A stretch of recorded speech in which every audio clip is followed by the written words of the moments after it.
Is he calling? No, okay. All right, so council will move right into the invocation.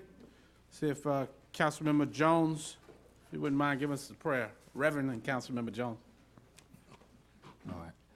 All right. Father, we thank you now for this time and opportunity that you've given us once again to come before you. We ask that you give us the wisdom and knowledge that we need on today to address every single issue that is before us. We thank you for the staff. We thank you for those that are volunteering to serve. And we thank you that you, again, has given us the wisdom and knowledge to serve each and every resident of Fayetteville, North Carolina, to the best of our ability to continue to move our city forward. In Jesus' name, amen. All right, council, item 3.0 is approval of the agenda. Can we have a motion to? All right, there's a motion by Councilmember Wright, seconded by Councilmember Hare. Any discussion on the motion to approve? All right, those in favor, show of hands. Madam Clerk, that carries unanimous. Moving to item 4.01, consideration of financial assistance to the Dogwood Festival. Mr. Manager, who do the presentations for that? Yes, sir. We have with us tonight Executive Director of the Dogwoods Festival, Sarah Grace. Would you come forward and introduce yourself as well as any board members that you have present? Good evening. Good evening, everyone. So my name is Sarah Grace Snipes, and I'm the Standing Executive Director with the Fayetteville Dogwood Festival.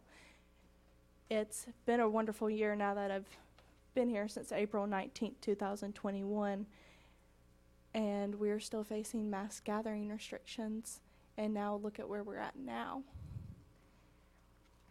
I want to begin by first saying thank you to the City of Fayetteville, and also thank you to the City Council for allowing me to be here tonight. It's truly an honor. One thing I would like to begin with is the timeline of the Dogwood Festival in the last year, 2 years. As we all know, in 2020, we saw the COVID-19 pandemic. The Spring Festival was canceled, the Fayetteville After Fives were canceled, and all fall activities were even postponed, canceled, until mass gathering restrictions could continue. In July of 2020, my predecessor, Malia Allen, left Dogwood Festival, and at that point, Dogwood Festival was left without an executive director. And Dogwood Festival was without an executive director until my hire, April 19, 2021. From July to April, the Fayetteville Dogwood Festival Board of Directors stood very resilient and determined to make sure that the doors were kept open for the Fayetteville Dogwood Festival. When I started in April 19, 2021, I'll be honest, it was my first job. I was super excited, eager to get into the office and start planning events. But along with the job, I saw that there were many challenges that the Fayetteville Dogwood Festival still had to iron out, and one of them was COVID-19 and making sure that we were financially stable. On my first day of the Fayetteville Dogwood Festival, we unfortunately had to postpone our mini-fest that was scheduled for the following weekend to June, as we had lost the venue and had planned to do it at Westwood Shopping Center. With this transition, we also were able to hold the event in Festival Park. And at Festival Park, there was the expectation that we would have to limit the attendance.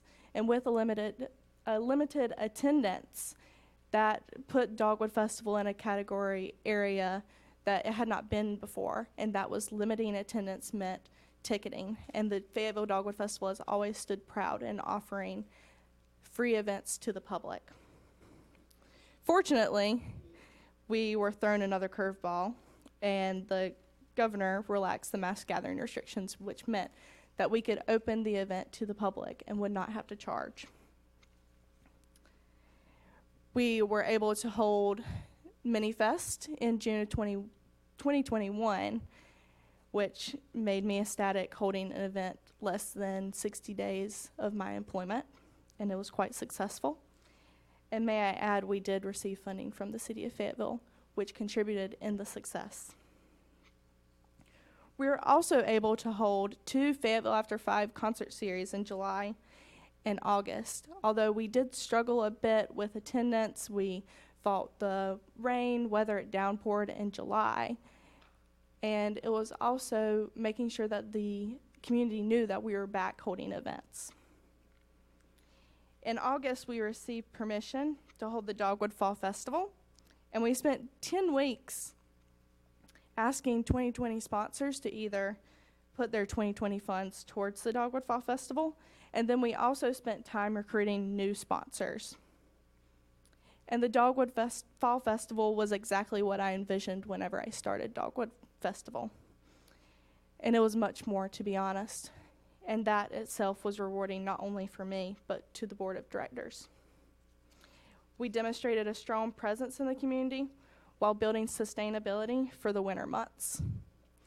As October closed, Dogwood Festival is in fact working from October to April, but we do more of our behind the scenes work, which means that there is no sustainable income other than sponsorships, and that depends on when sponsors choose to pay. And then we're able to hold the April 2022 40th Annual Fayetteville Dogwood Festival. Now looking, other than the last 2 years' history, into the budget-related information, in 2020, at least $66,000 of sponsorship funds were held in 2020. Some were refunded in 2021. I know this because I distributed the checks myself. But a majority of the funds were held and put towards the 2022 festival. At least $38,000 in vendor fees were also held in 2020. We encourage as many vendors to use their funds towards the Dogwood Fall Festival. However, the fall event does not hold as much interest as the spring festival, so many were not as interested. That being said, between the $66,000 and the $38,000, that is over $100,000 that we could not bring in this year for the 40th Annual Fayetteville Dogwood Festival. Looking at our other events between Fayetteville After 5, Dogwood Fall Festival, the Miss Fayetteville Dogwood Festival pageant, and the 2022 Fayetteville Dogwood Festival, our average cost for the summer concert series is $43,500. $43,500.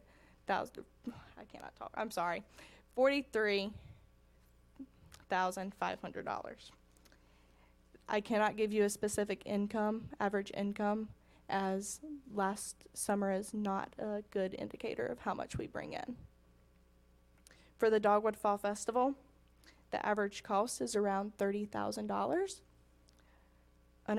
Unfortunately, I'm unable to provide a specific income number, as dependent on the executive director of the Fayetteville Dogwood Festival, each executive director has chosen to hold a different fall event. The Miss Fayetteville Dogwood Festival costs roughly $10,000 to put on. We had to postpone the pageant this past March, and it is rescheduled for September.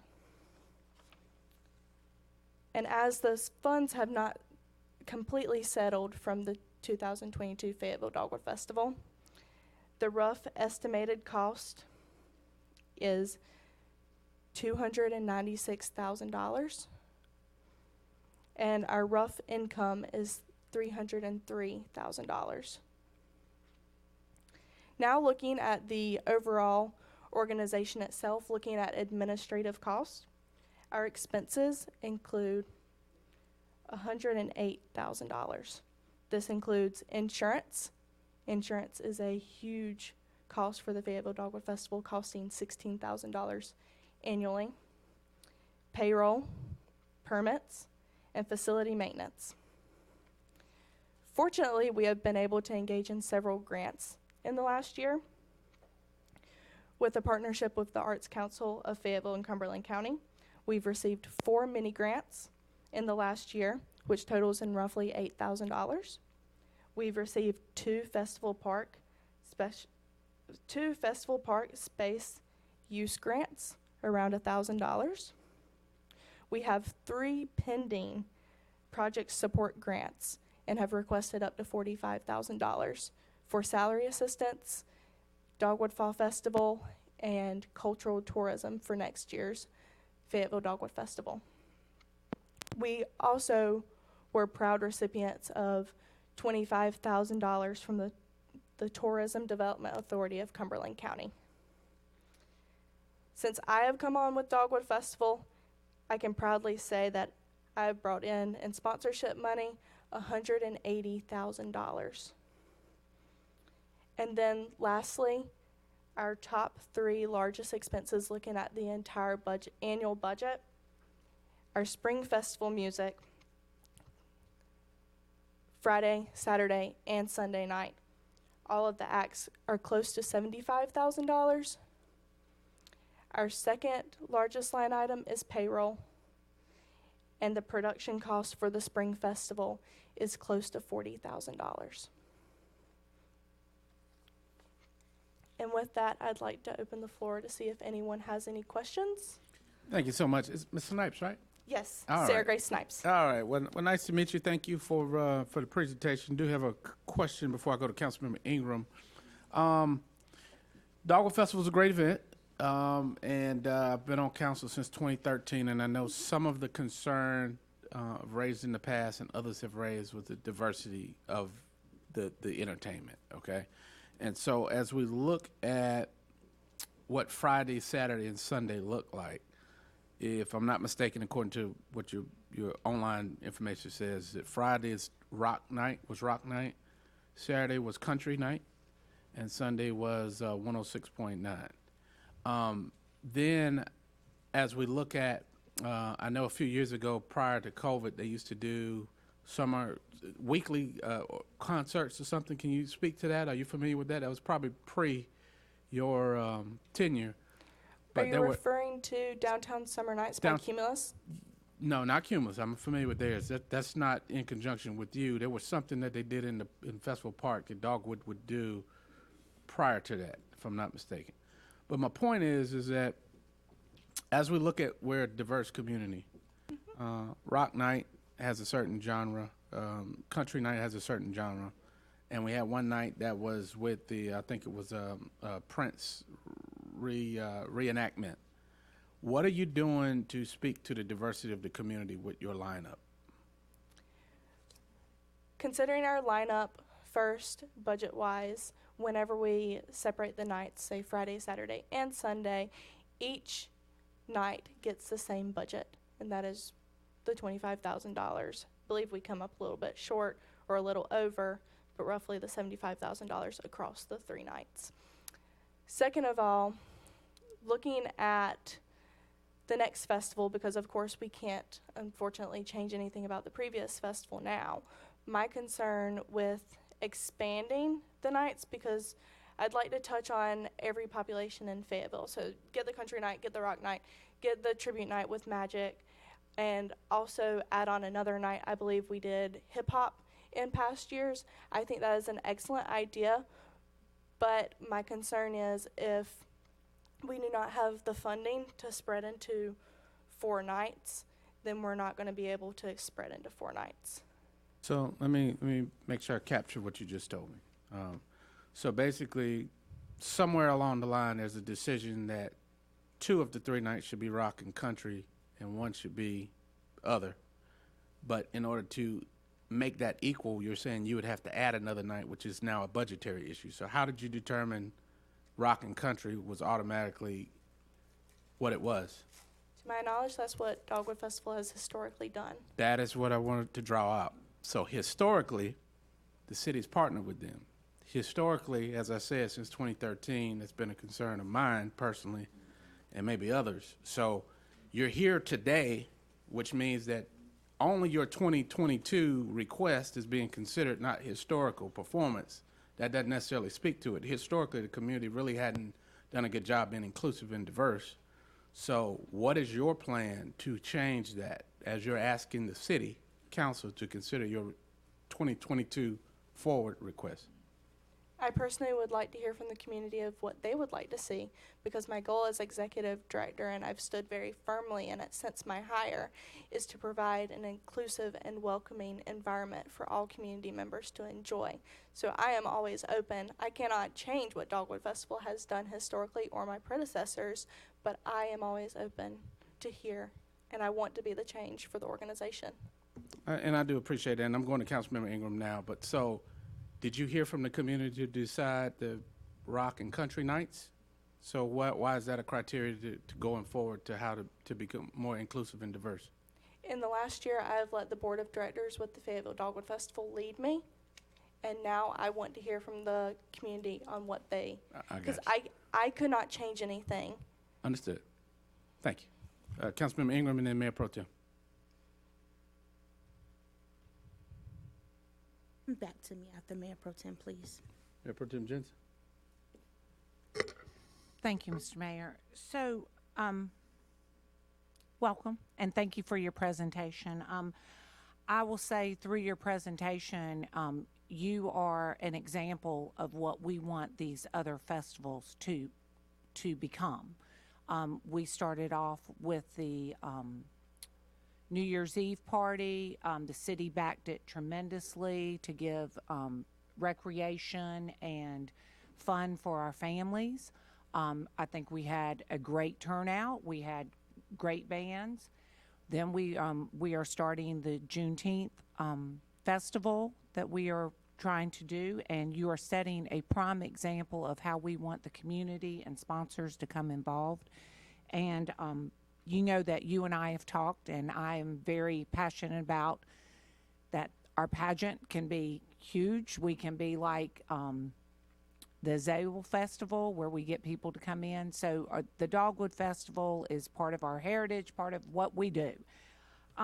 So I guess my first question is, on the 2 nights that we have for Rock Night and Rock and Roll Night, are those sponsored? Rock Night was sponsored by the North Carolina Education Lottery. Okay. Radio stations typically try and jump in on each night, but they are not cash sponsorship. Okay, so what kind, they kind of probably what they're doing with us on the festival that we're starting out to. Okay, and you are asking, how much are you asking for again? $15,000. $15,000. Okay, so I'm finished, and when everybody's round up, if somebody else isn't going to make the motion, I would like to. Thank you. All right. Councilmember Ingram. Thank you. Mr. Manager, what is the rent amount for Dogwood, that is of the building that they are in? I can happily answer that. $250.12. $250, and that's monthly? That is monthly. Okay. And you said you bring in about $180? In the last year since my hire, I've brought in $180,000 in sponsorship monies. That covers Fayetteville After 5 and Minifest last summer, Dogwood Fall Festival, the Spring Festival, and then also Fayetteville After 5 this year. Okay. And kind of going into the mayor's point, and also a lot of what you said, you stated that you would like to be the change of Dogwood, stepping away from its norms. And before you arrived, from what I witnessed of the last Dogwood that I attended, what was Tone Loke? Was that who was here? Okay. I believe so. So that, to me, was a far step away from what the norm was, and that created much cultural and diverse and inclusive participation. And so coming from that to here, where we saw little to no diverse, and I do want to highlight, when I say diverse, that does not mean only Black. Diverse and inclusive, to see little to none, I do err on the concern of the mayor that we want to speak to this entire city and its makeup. And so seeing that there was an opportunity to come in and make that change, and you said that you could not, I do know that some of the same members of the board that were on that board were on that same board when that previous Dogwood happened. So I guess as a concern or question, you said you wanted to hear from the community.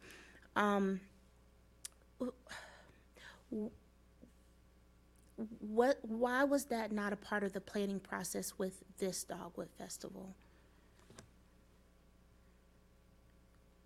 Coming on with Dogwood Festival, there were respectfully missing pieces of the puzzle. And a lot of my time with the Dogwood Festival was being provided pieces of information from your great board members.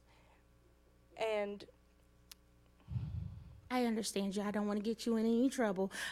So next, okay, we got 250 rent. You pull in 180, and that's aside from the spring dogwood, right? That covers everything else but spring. Spring takes care of itself.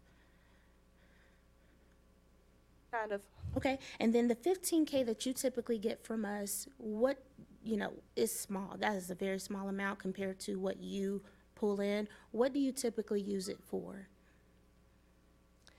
the Fayetteville Dogwood Festival finances is more so about cash flow. So say if I received the $15,000 right now, I would focus on paying Fayetteville After 5 for this Friday. Okay, and then my final, I understand that Parks and Rec helps out a plethora when it comes down to Dogwood. And I know this because of the somewhat struggles that Cool Springs gets when they have to actually pay for certain things versus Dogwood not. And so when we look at the amount that the city gives to Dogwood, is there a way that, well, I'm not gonna say, you would probably survive without the 15K, yes or no? Mr. Hewitt, you have something? Yeah, Because I think it was yes, some sir. in-kind numbers too, right? Yes, sir. And I think there are other board members here from Dogwood, past, present.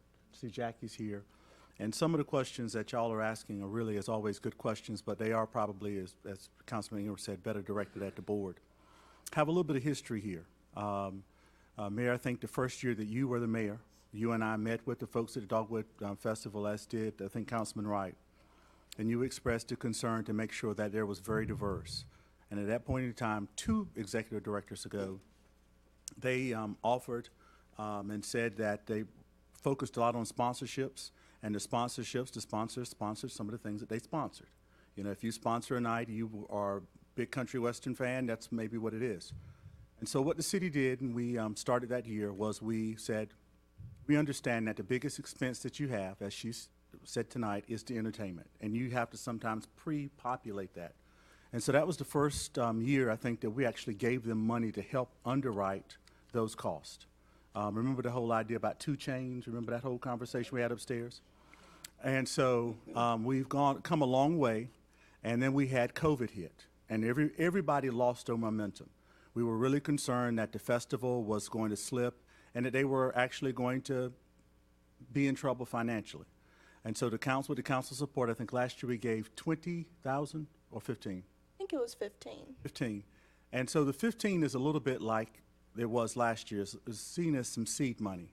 But I do know that have had an opportunity to watch Sarah Grace move around in the community, and she is who she says she is. And while this may be her first full-time job, it is not her first time volunteering and working in festivals and nonprofit. And I'm just so happy that she's here tonight. As you can see, she's standing on her own feet, answering all your questions. But did want to give some context that this has been something that the council, particularly the mayor, has been interested in for some time. And with the support of the city, we've been able to, as others have said, bring it around so it is a much more diverse than just a country western night or a rock and roll. Just to give that as a perspective. Okay. Councilmember Ingram, will you finish? Yes, sir, thank you. Councilmember Kinston, Hare, no, I'm sorry. Have you gone, all right? Yeah, you did. You got a second time? No. Yeah, okay. Councilmember Kinston. Thank you, Mayor. City Manager did briefly answer a little bit of my question. You had said that the NC Lottery did sponsor a night itself. So with their donation or their sponsorship, then they decide the genre of music that they were wanting to do that night? They Or did was that not. still decided by the board?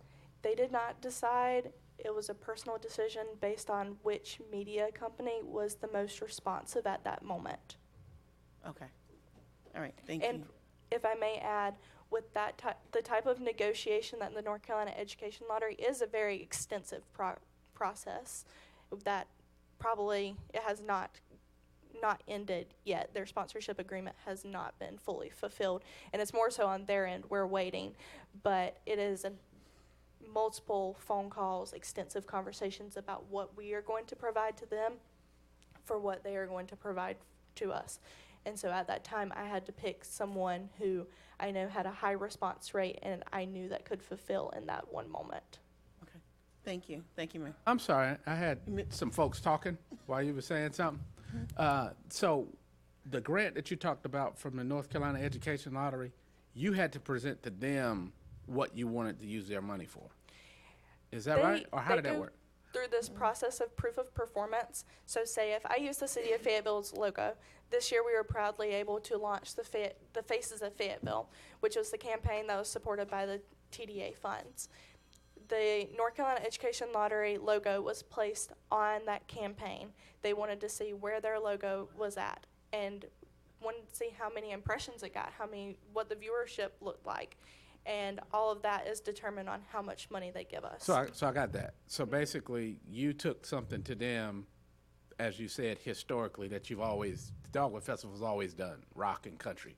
That's what you presented. They didn't say, we will only do this particular night.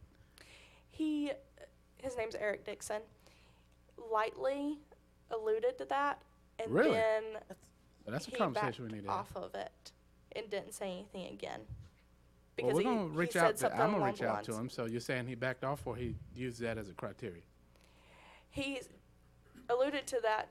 He used that as a criteria and then didn't mention it again. What's his name? Eric Dixon. Thank you. All right, Councilmember here. Thank you, Mayor. When we have these type of events, if you want to call it, I won't say that it's in kind because it is a budget and salaries are involved.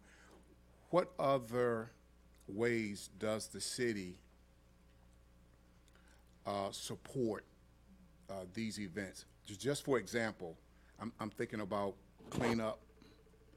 I usually see, I guess it's our solid waste or Police. Parks and Rec, or someone is walking around picking up all the time. Then we've got the police department that's there. I've noticed them. And just a number of things. I see the fire department, on and on and on. So could you tell me, even if that means repeating what I just stated, what other ways, if it's considered in-kind, ways that we contribute to the festival?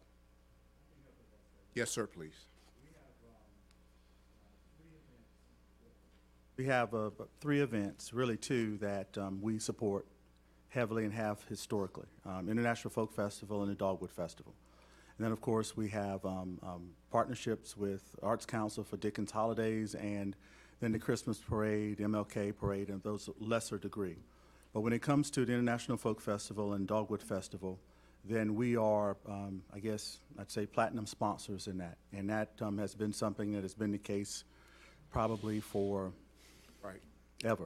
Right. And at times, there have been requests for us to do more, and we have limited that for others because, simply put, it kills us. It is a tremendous amount, particularly as the festival gets larger, it costs more. But one of the things we're able to say with the Dogwood Festival and the National Folk Festival before COVID was that the economic impact, and I think you're number 6 festival in the Southeast, or some statistics that they had to actually justify the investment that was made in them for that participation. Now, when we started giving them money to help with acts and entertainment, that was a little bit different.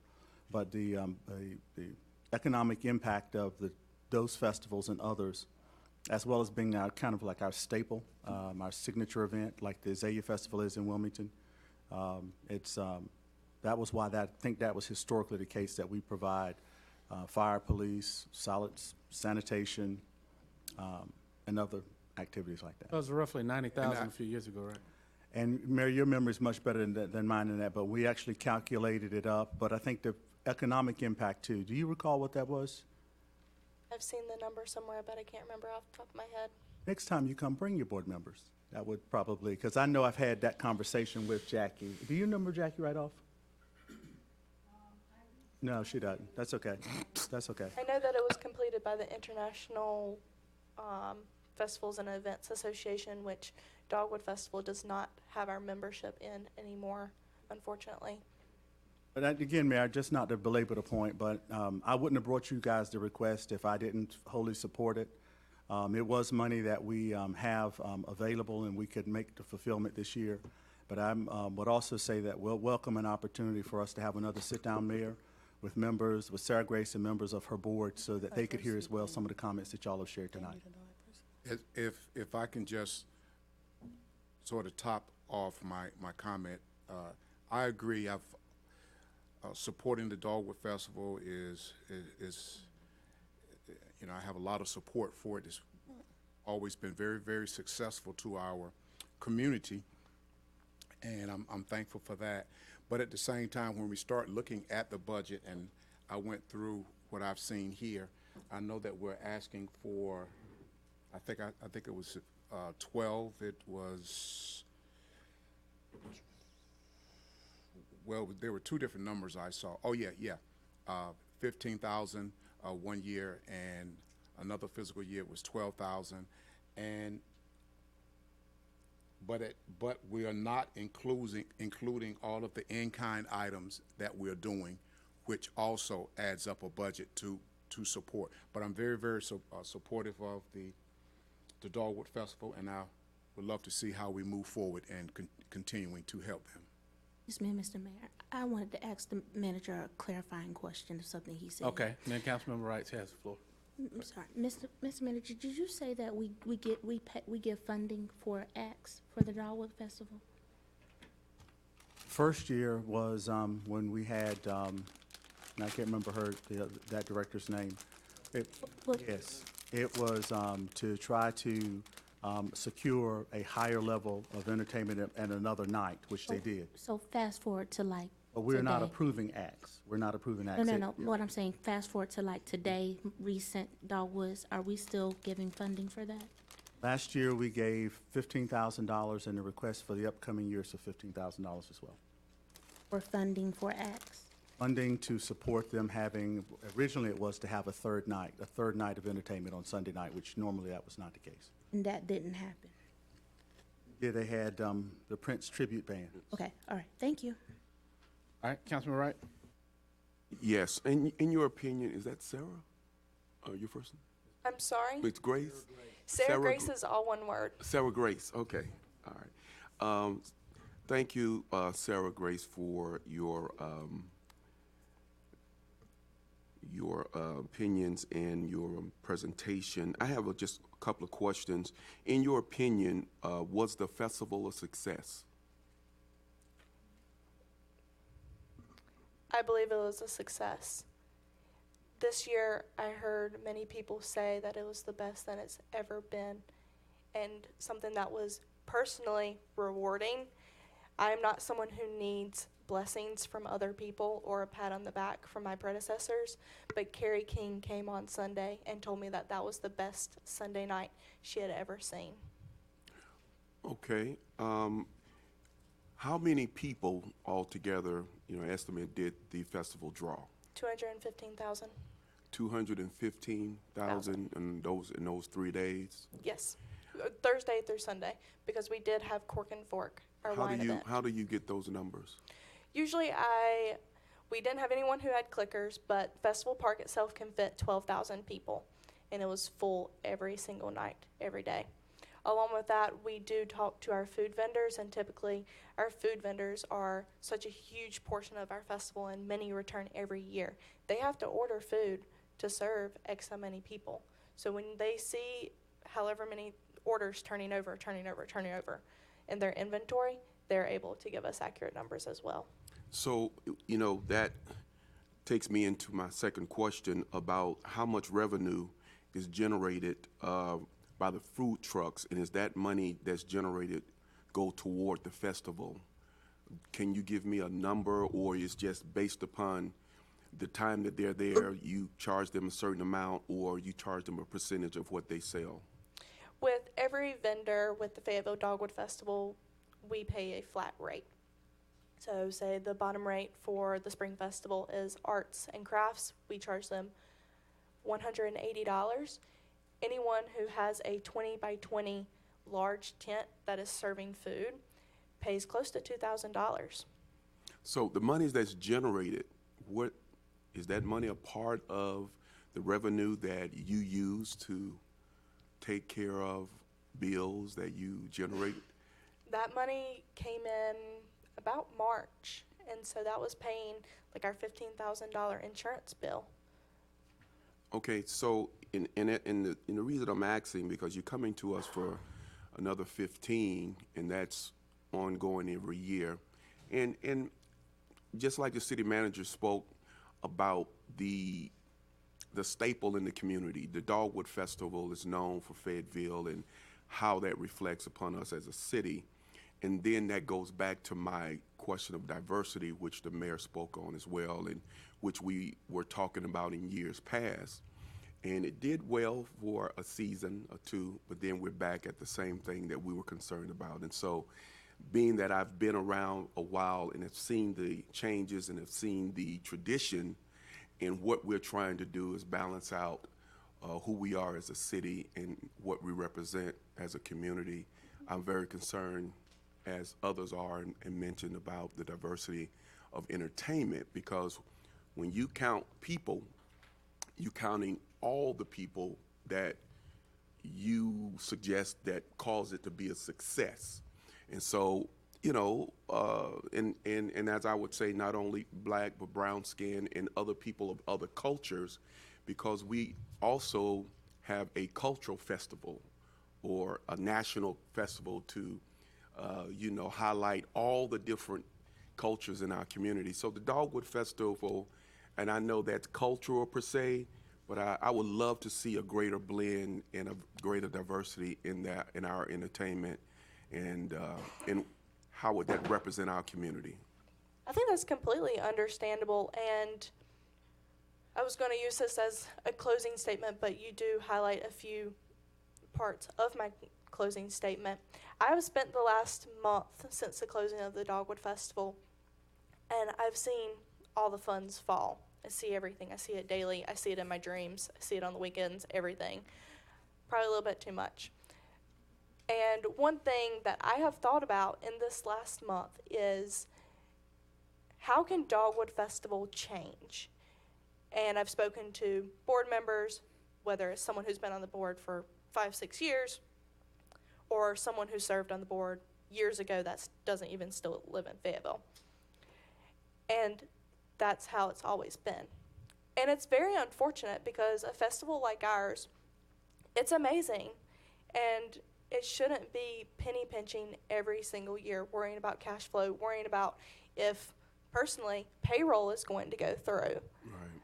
But we have to figure out a way to change. And everything that we do works towards that financial stability, sustainability. Going into that, we're working on growing the festival, having that diversity. But Dogwood Festival, in a sense, it's stuck in this cycle of, we want to grow, we want to do this, we want to do that. And then we also look at the fact that we're a one-person organization. I work by myself. I have an intern. That's all I have, along with the board support. And the board is fantastic, but the board does not do Dogwood Festival 40-plus hours, close to 50, 60 near festival time or an event. They don't do that full-time. I am. So if we look at, say, I'm the executive director, we look at expanding, we have a supporting position, we look at adding another night. Both of those things capture diversity, hiring another position. We need those things to be a sustainable organization. And if we are continuing in this rut of myself being the only person with a as the executive director of the Fayetteville Dogwood Festival, which I proudly do because I love this job, we're going to stay in the same place. And I would hate to see that.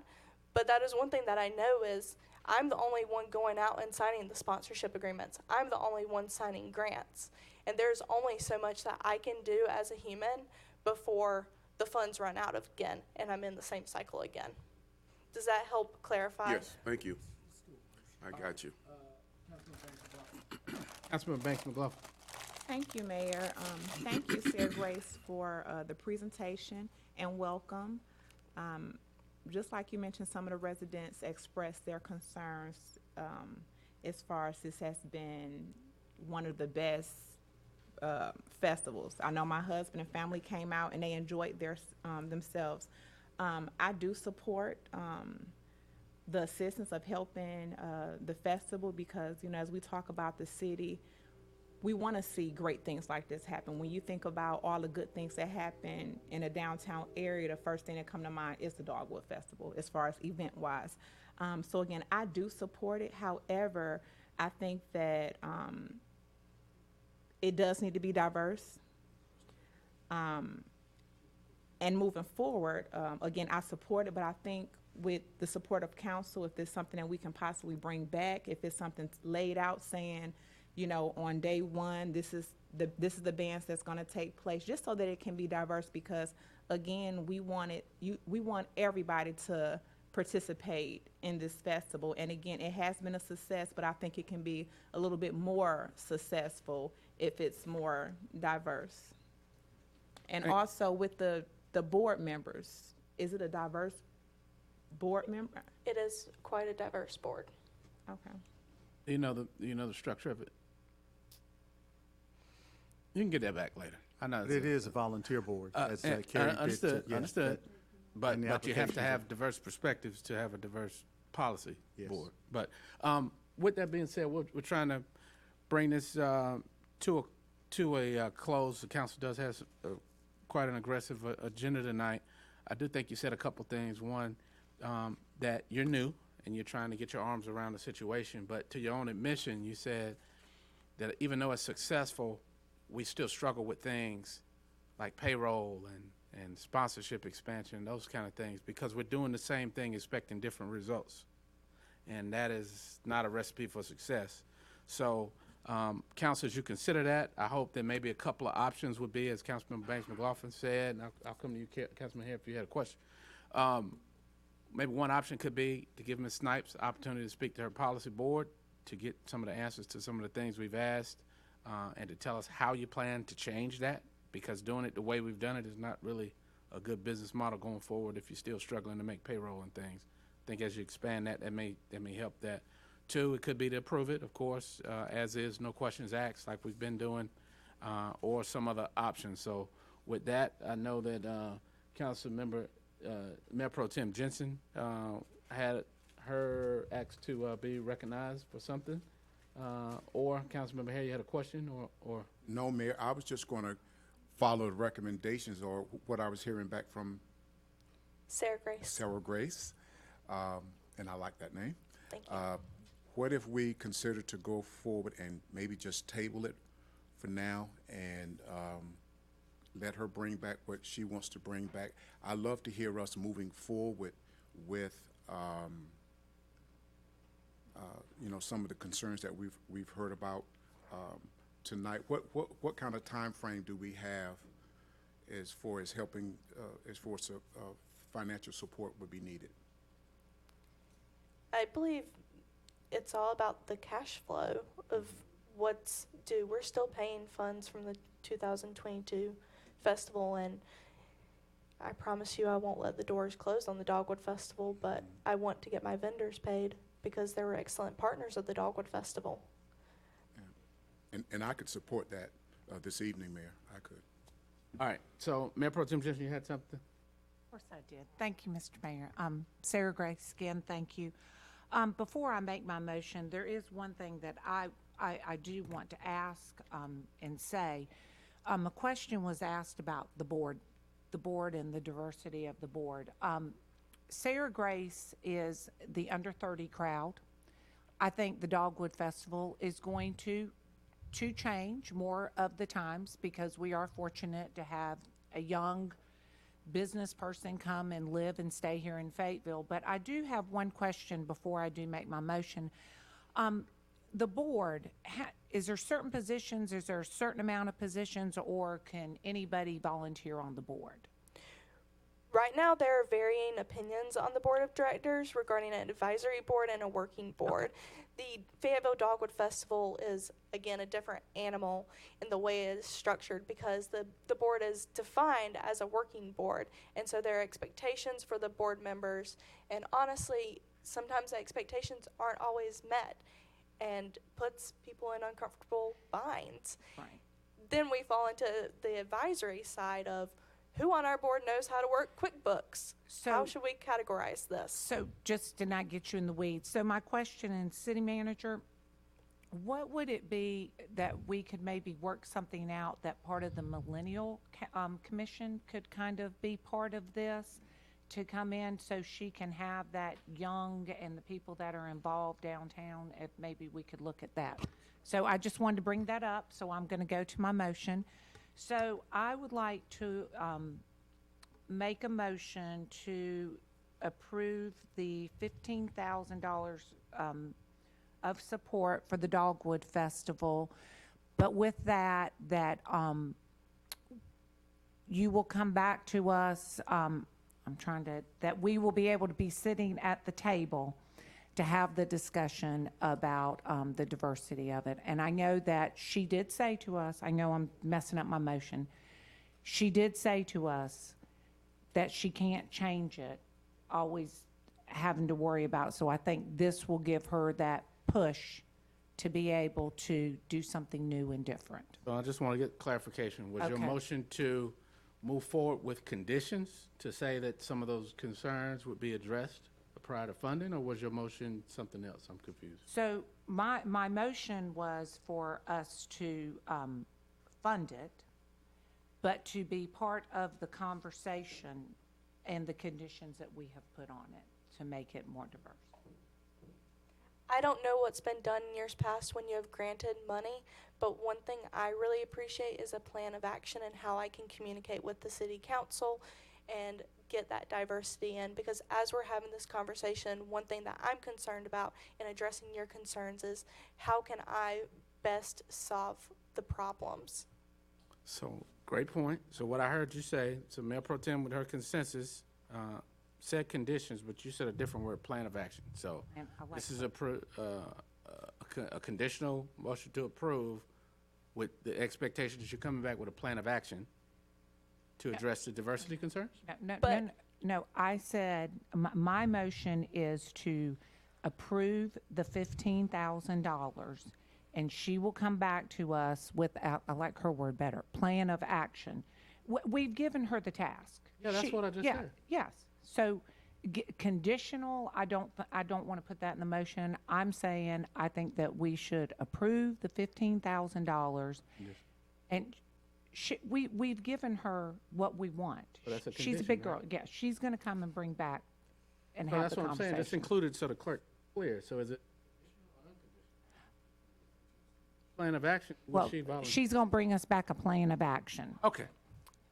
That sounds, all right, so there's a motion by Mayor Pro Tem consensus to approve with the expectation of a plan of action, which is a condition, whatever you want to call it, but the plan of action. To address the concerns of diversity in the entertainment of the Dogwood Festival. It was seconded by Councilmember Banks McLaughlin. Any discussion on that consensus? Show of hands, those in favor? Oh, you had a question, I'm sorry. Councilman, you had a question? Thank you, Mayor. I just want to clarify, so the money that you're getting now, you're saying it's to pay the outstanding bills from the Dogwood Festival that we just had. This isn't money to go forward, am I correct? The money was requested for financial stability, and it was written before the Spring Festival. And therefore, if it had been received before the Spring Festival, it would have been paid like during that time. And overall, if we have to dip into the savings account for the Fayetteville Dogwood Festival, that hurts the overall sustainability. So whether we're getting the money from the city council and putting it in our savings account, or we're getting the money to pay our vendors so they're not waiting on us, that's our options. Okay, because the reason why I'm asking that is because with the motion, we're paying pretty much going to take care of the past outstanding balances. But then, yeah, because she just said that rather the money goes into the bank or So it Ms. goes to pay Snipes, the vendor. just to it's clarify, not is this money future. that's going into a general pot to pay outstanding bills from the previous or for the next? Or for operations until the next? This will be paying off of the Spring Festival because the funds were requested before the Spring Festival to contribute to the overall financial sustainability, so we do not have to dip into the savings account. Okay. All right, is that clear, Councilmember Kinson? Yes, sir, thank you. All right, does your bylaw say what the criteria for being a board member is? Or the terms or term limits? It does specify, but I would not be able to tell you that right now. I would be happy to provide you with a copy. All right, so the clerk has captured a lot of our questions tonight. We would appreciate when you come back with your plan of action that maybe you can help us with some of that, but. Mr. Mayor, All right, yes, ma'am. Who's the council liaison for the Dogwood Festival I'm Board? not sure there is one. Just for Cool Spring? Okay, thank you. All right. All right, so it's a motion, consensus motion by Mayor Pro Tem, seconded by Councilmember Banks McLaughlin. We've had discussion. Those in favor of the motion with conditions as stated, show of hands. All right. Those opposed? All right. Motion carries with voting in opposition, Councilmember Ingram. Thank you, ma'am. Hope we wasn't too rough with you tonight, as we were just trying to get some clarity, but we appreciate you. You did a great job, and we wish you nothing but success over there. Of course, thank you for this opportunity.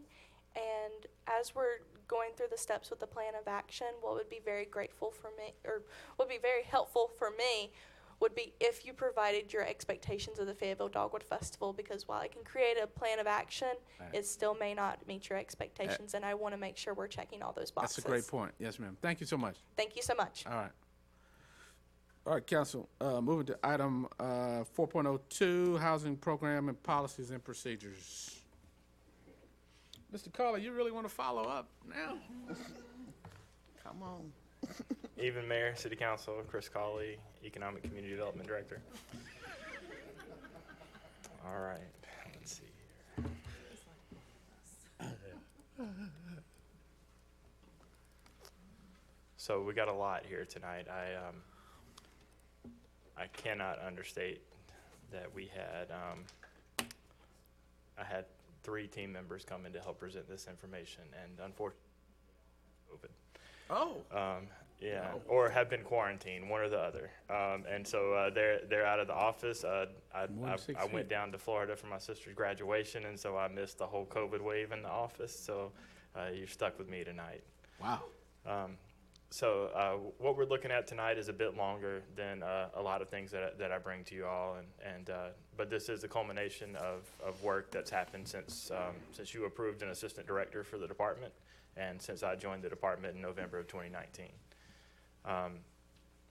As we get into this, there's a lot of information to cover, but I think that this is some pretty monumental movement in directions that council has been clear and consistent that they wanted to see our department and the city move in.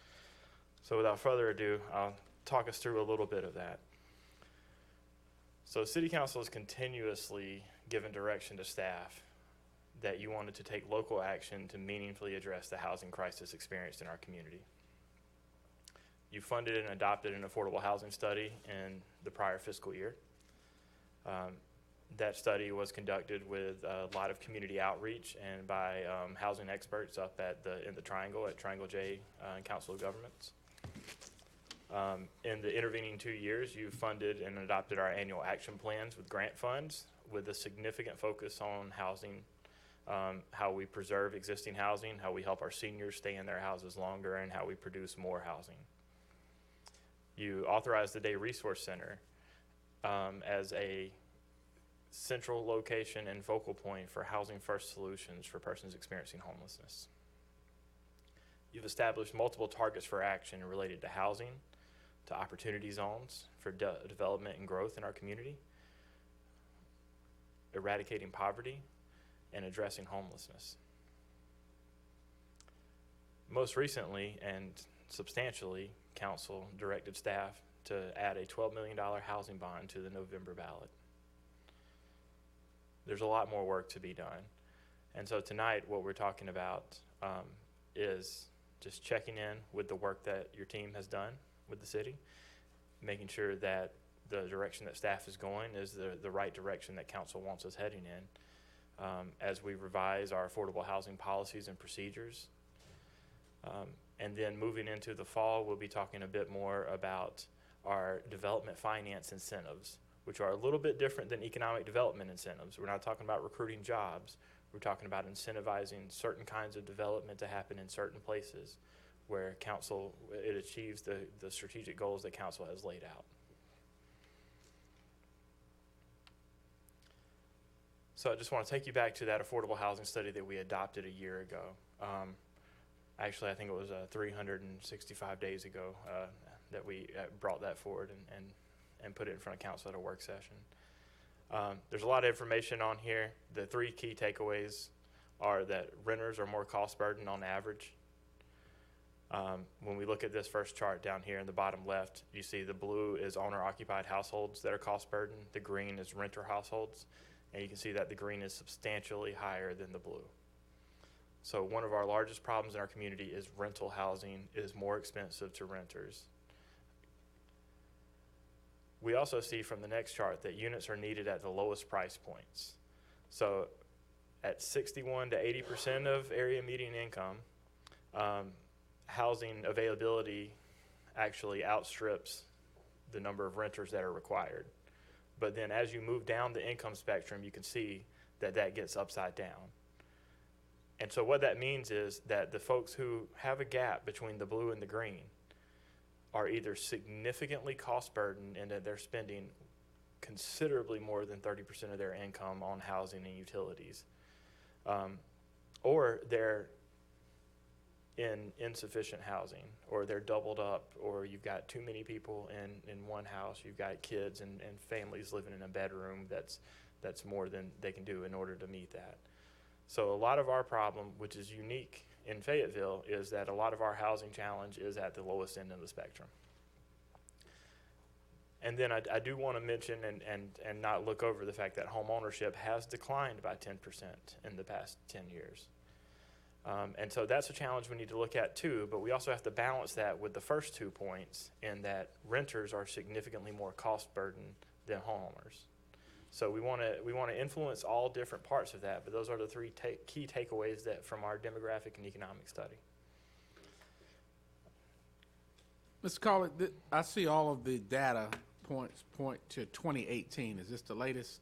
When were these? This covers what period of time? So this was the product of your census data from 2010 up to your American Community Survey data, which is called the ACS. Now, we do have census data that most recently came out, but this study was done before the census was conducted last year. And so we will have to go through and update this information as well. Council did authorize a few new positions for my team.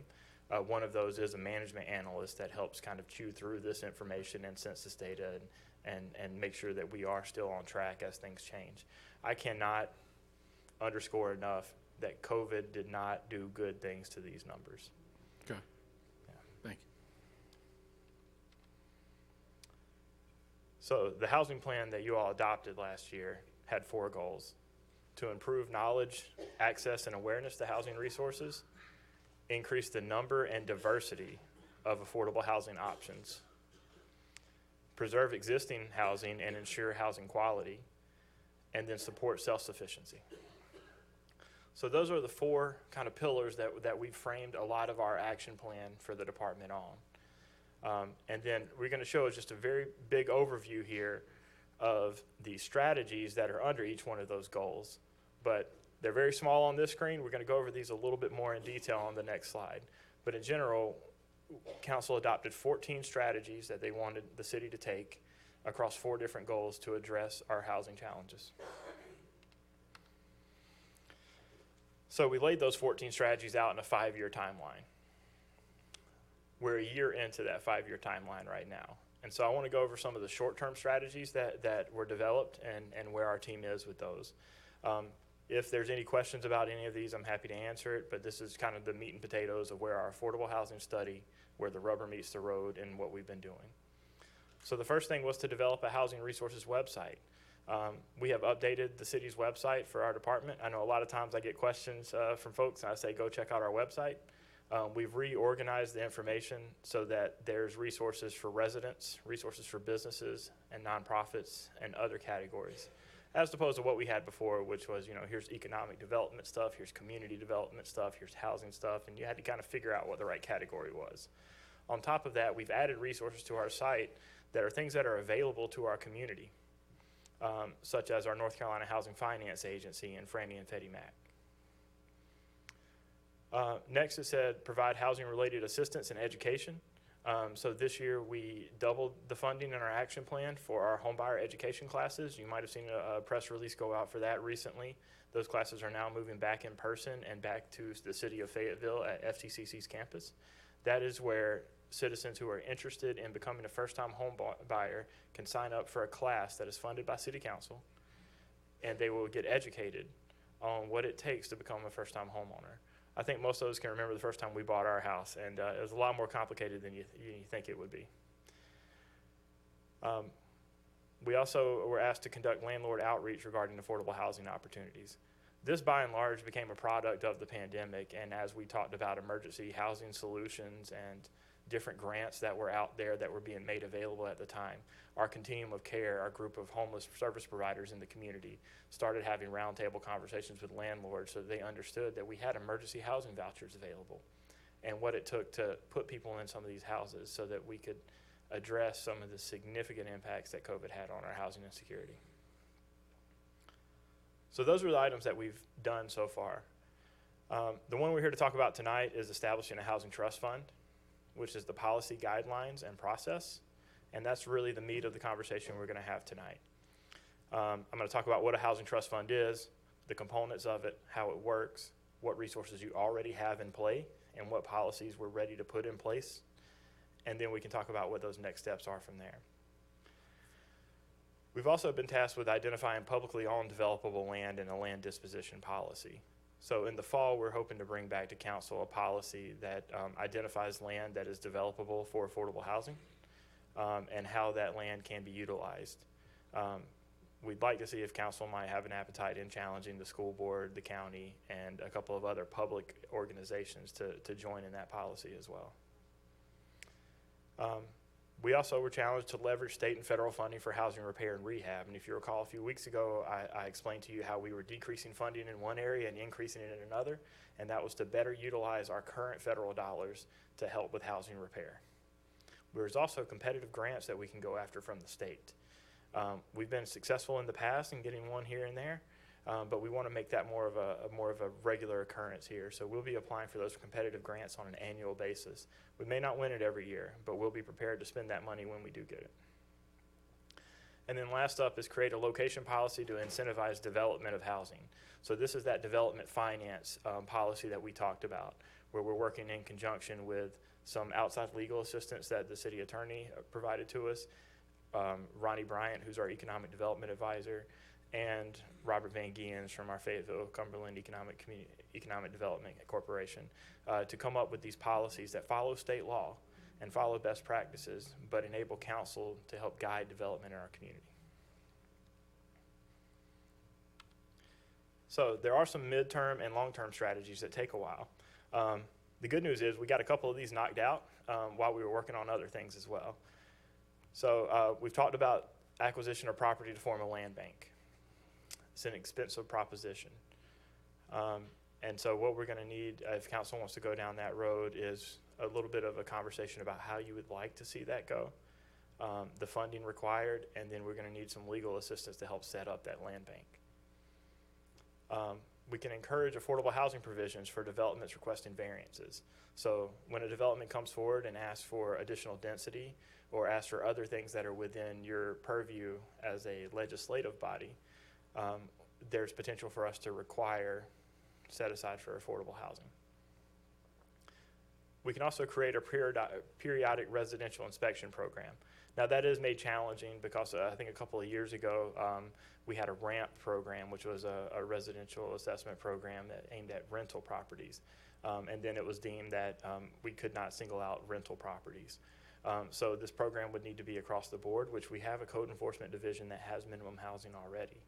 But what we can also do is incentivize landlords who work through the affordable housing program to get low interest loans from us, and then we go out annually and inspect their properties. And that is a requirement of the funding that we have. So we'll be able to create that program moving forward as well. We were also asked to enhance down payment assistance program. So paired with that press release when we talked about that housing workshop and that coming back into town is we have 2 programs for down payment assistance. One for low-income families who are interested to become first-time home buyers for $20,000 in down payment and purchase price assistance, and then one for city employees up to $30,000. We were also asked to improve partnerships with economic development organizations. And so this isn't what you think of when you think of like Fayetteville Cumberland Economic Development Corporation. This is a significant investment that we've used with our grant funds through our action plan this year to work towards job skills training and workforce development programs, because there's a supply side and a demand side to affordable housing. Folks need better take-home pay so that they can afford to live where they're living. Long-term strategies are to increase gap financing for construction and preservation of affordable housing. This can be done with grant funds and a potential housing bond that you've all instructed to be put on the ballot. And last, we could reduce local barriers for development. Now, that is a significant lift, and policy guidance is required. However, council has taken some actions recently, including the adaptive reuse action that council took in order to allow for hotels and things like that to be converted into permanent residential. So I think this is a good point to kind of pause. I could use a breather, but if there are questions about these 14 strategies and the progress we've made on them, I think this is a good kind of second to pause on that. Do have a question for Councilmember Hare, then I have a question. Thank you, Mayor. Mr. Director, Chris, tell me as I go back and look at 4.1.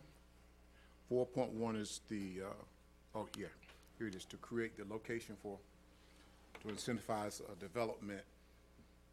What, I see that it's in progress, but tell me what that looks like, because one of my objectives is some of the older neighborhoods that I've always having a discussion on how can we get development in there, in some of those older developments that are kind of dying out. And so tell me what this looks like, and can this plan also be used to incentivize investors just to go in and to rebuild in particular areas, even if it isn't for this form of housing? So there's a couple of parts there. Okay. So we'll start kind of big picture. Give me is the that picture. council has historically identified redevelopment areas. That was Massey Hill, Bonnie Doon, Deep Creek, and 71st, right? We have recently, in the past couple of years, added to that our Central Campbellton, which is kind of downtown adjacent, and our Murchison Road area, right? So our location policies and incentives that we would be proposing to council would be centered around those redevelopment areas that council has identified. Those redevelopment areas are also in qualified census tracts to use federal money towards. And so that gives us a lot of power to have concentrated investment in those communities. And so we want to propose to council that we put policies in place that enhance that federal dollars through that concentrated investment. So that's the first piece. So the second piece is helping developers come in and do infill development in residential neighborhoods where things is existing. You are very limited in what council is able to do there. We are able to help finance infill development of affordable housing. you're able to maybe look at some missing middle type options in order to help put, duplexes and things like that in place in single family neighborhoods. That's a very careful balancing act that council has to work towards. Aside from that, some of what we bring back when we talk about those development finance policies, we'll talk about what tools council can elect to have available. But in general, you're pretty limited in how you can work with those developers on infill development from a financial standpoint. Now, there are zoning things that you can do, and there's development review type activities that I'm not going to be the expert at. But from a financial perspective, that's an area where there's not a lot of tools for cities. Okay, and thanks, Chris. And your department, you're doing great work there, and I appreciate it. As far as marketing, then how are you marketing this incentive program to investors? I mean, what's the plan? How do you get to them to make them aware this is, tell me how, what does that look like? Yes, sir. So our last slide on the presentation, and at the end of this journey that we've got right here is going to talk exactly about that. Okay. Now, these incentive policies that we're talking about have not been adopted by council yet. Right, That is I understand. That's going to be a process that we work through. But nevertheless, we'll talk about how we're going to market this stuff and make it public at the end, because that's the whole point here. Yeah, right? that's a big picture. Okay, Yes, thank sir. you. Thank you, Mayor. Councilmember Jones. Thank you, Mr. Mayor.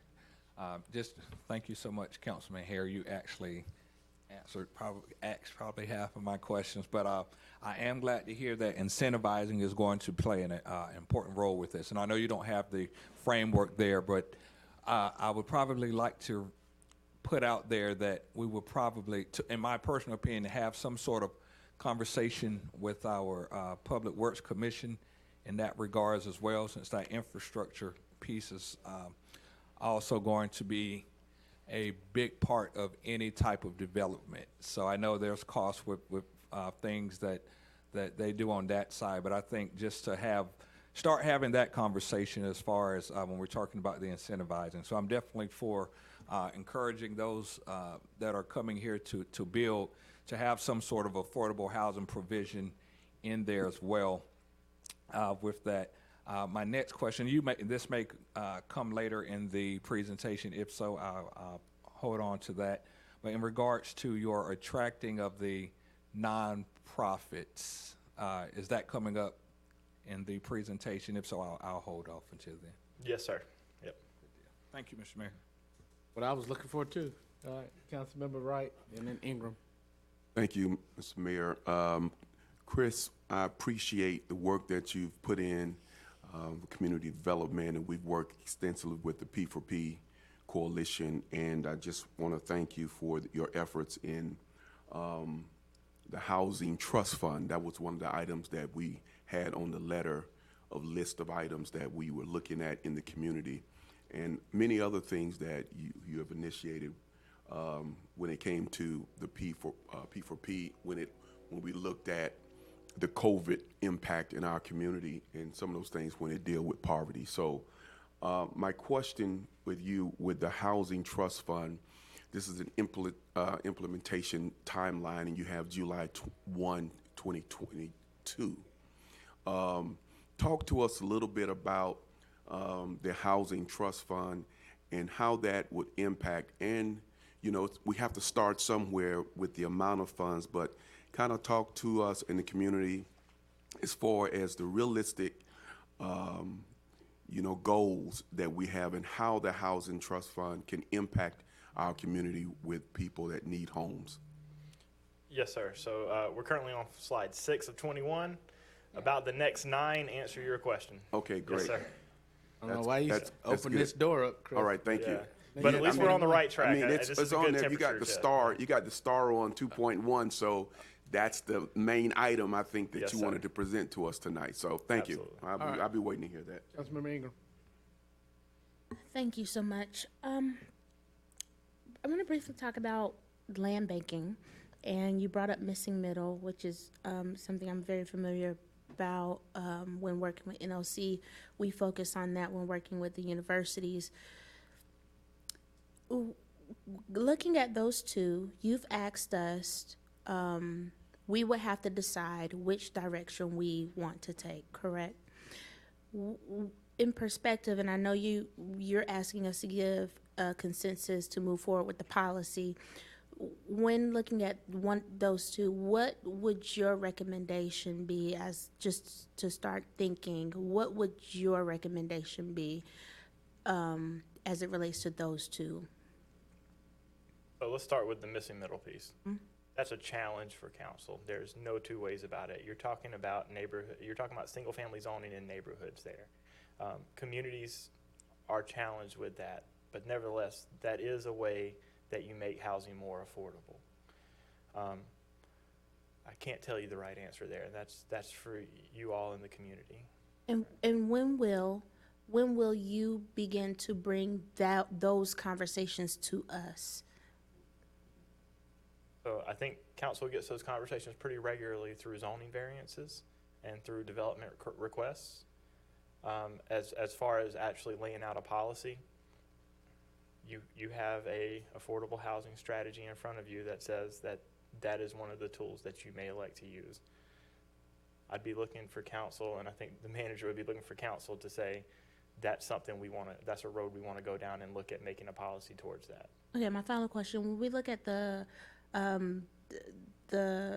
housing, the policy, is there any changes that will be needing to be made with, and I guess land banking when we get there within the UDO? I'm not going to be the expert. I'd have to ask Dr. Newton to bring up some of that. So again, we'd want council to say that is something you're interested in staff looking at, and then city manager would tell us to get to work. Okay, thank you. All right, Ms. Coley, please proceed with Yes, your sir. other slides, and council, we'll see if we can just jot down our questions until the end. So the next part we're going to talk about is the Housing Trust Fund. So a Housing Trust Fund has two purposes. One is to identify dedicated revenue sources for ongoing support. I've got them in color-coded here. We've got green for federal and state grants because we do a great job at this. And through the last two action plans, council has allocated significant resources towards this. A couple of other actions we'll talk about, council has allocated significant money towards it. The items in orange are kind of an A and B option here, where you do a potential housing GO bond, or you allocate annual allocations of general fund dollars to build up to that amount over time. Now, doing the debt issuance allows you to rapidly speed up. Allocating small amounts over time, it's just like buying a car, right? You can save money year over year over year and then finally buy a car, or you can go take out a loan to buy that car. The second part of it is creating the policy guidelines and processes for how to evaluate and award funding. What types of projects are you looking to fund? What's your eligibility and evaluation criteria?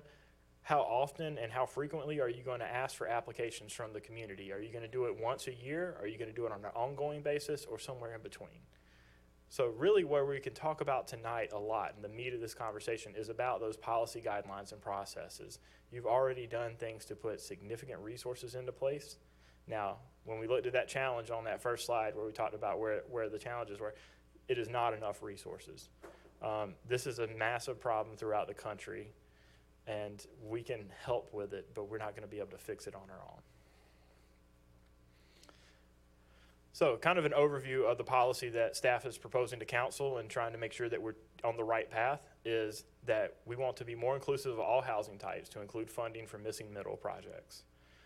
We want to educate and train the community, our nonprofits, and developers based locally on real estate development and how affordable housing can be a component of that. We're proposing an open-ended application timeline to accommodate smaller developers. And without calling out any specifics here, I'm sure everybody on council can think to a project that was 8 or 12 units of multifamily that go out in our community in different places. And imagine if that developer understood that they could come talk to our team and that we could make an allowance for 2 or 3 or 4 of those units to be at an affordable price point. We give priority to those redevelopment areas where possible. We incorporate other development finance incentives, and that city council approves all housing projects with an assistance greater than $100,000. So those are the general kind of components of this affordable housing policy that we're proposing to you. Now, we do have a policy in place. We've had policies and procedures for about 20 years now.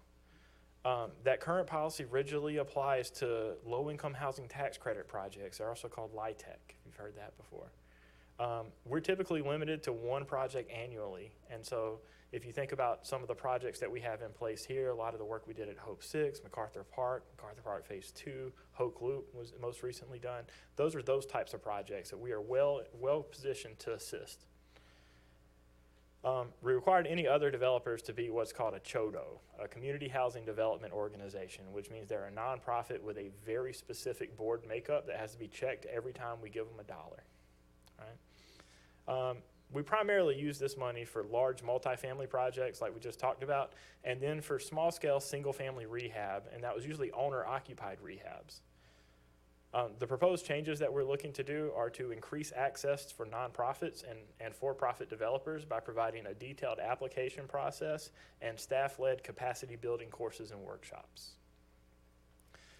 We want to open to all nonprofit and for-profit developers of any size that can comply with the legal rules and regulations required in North Carolina law.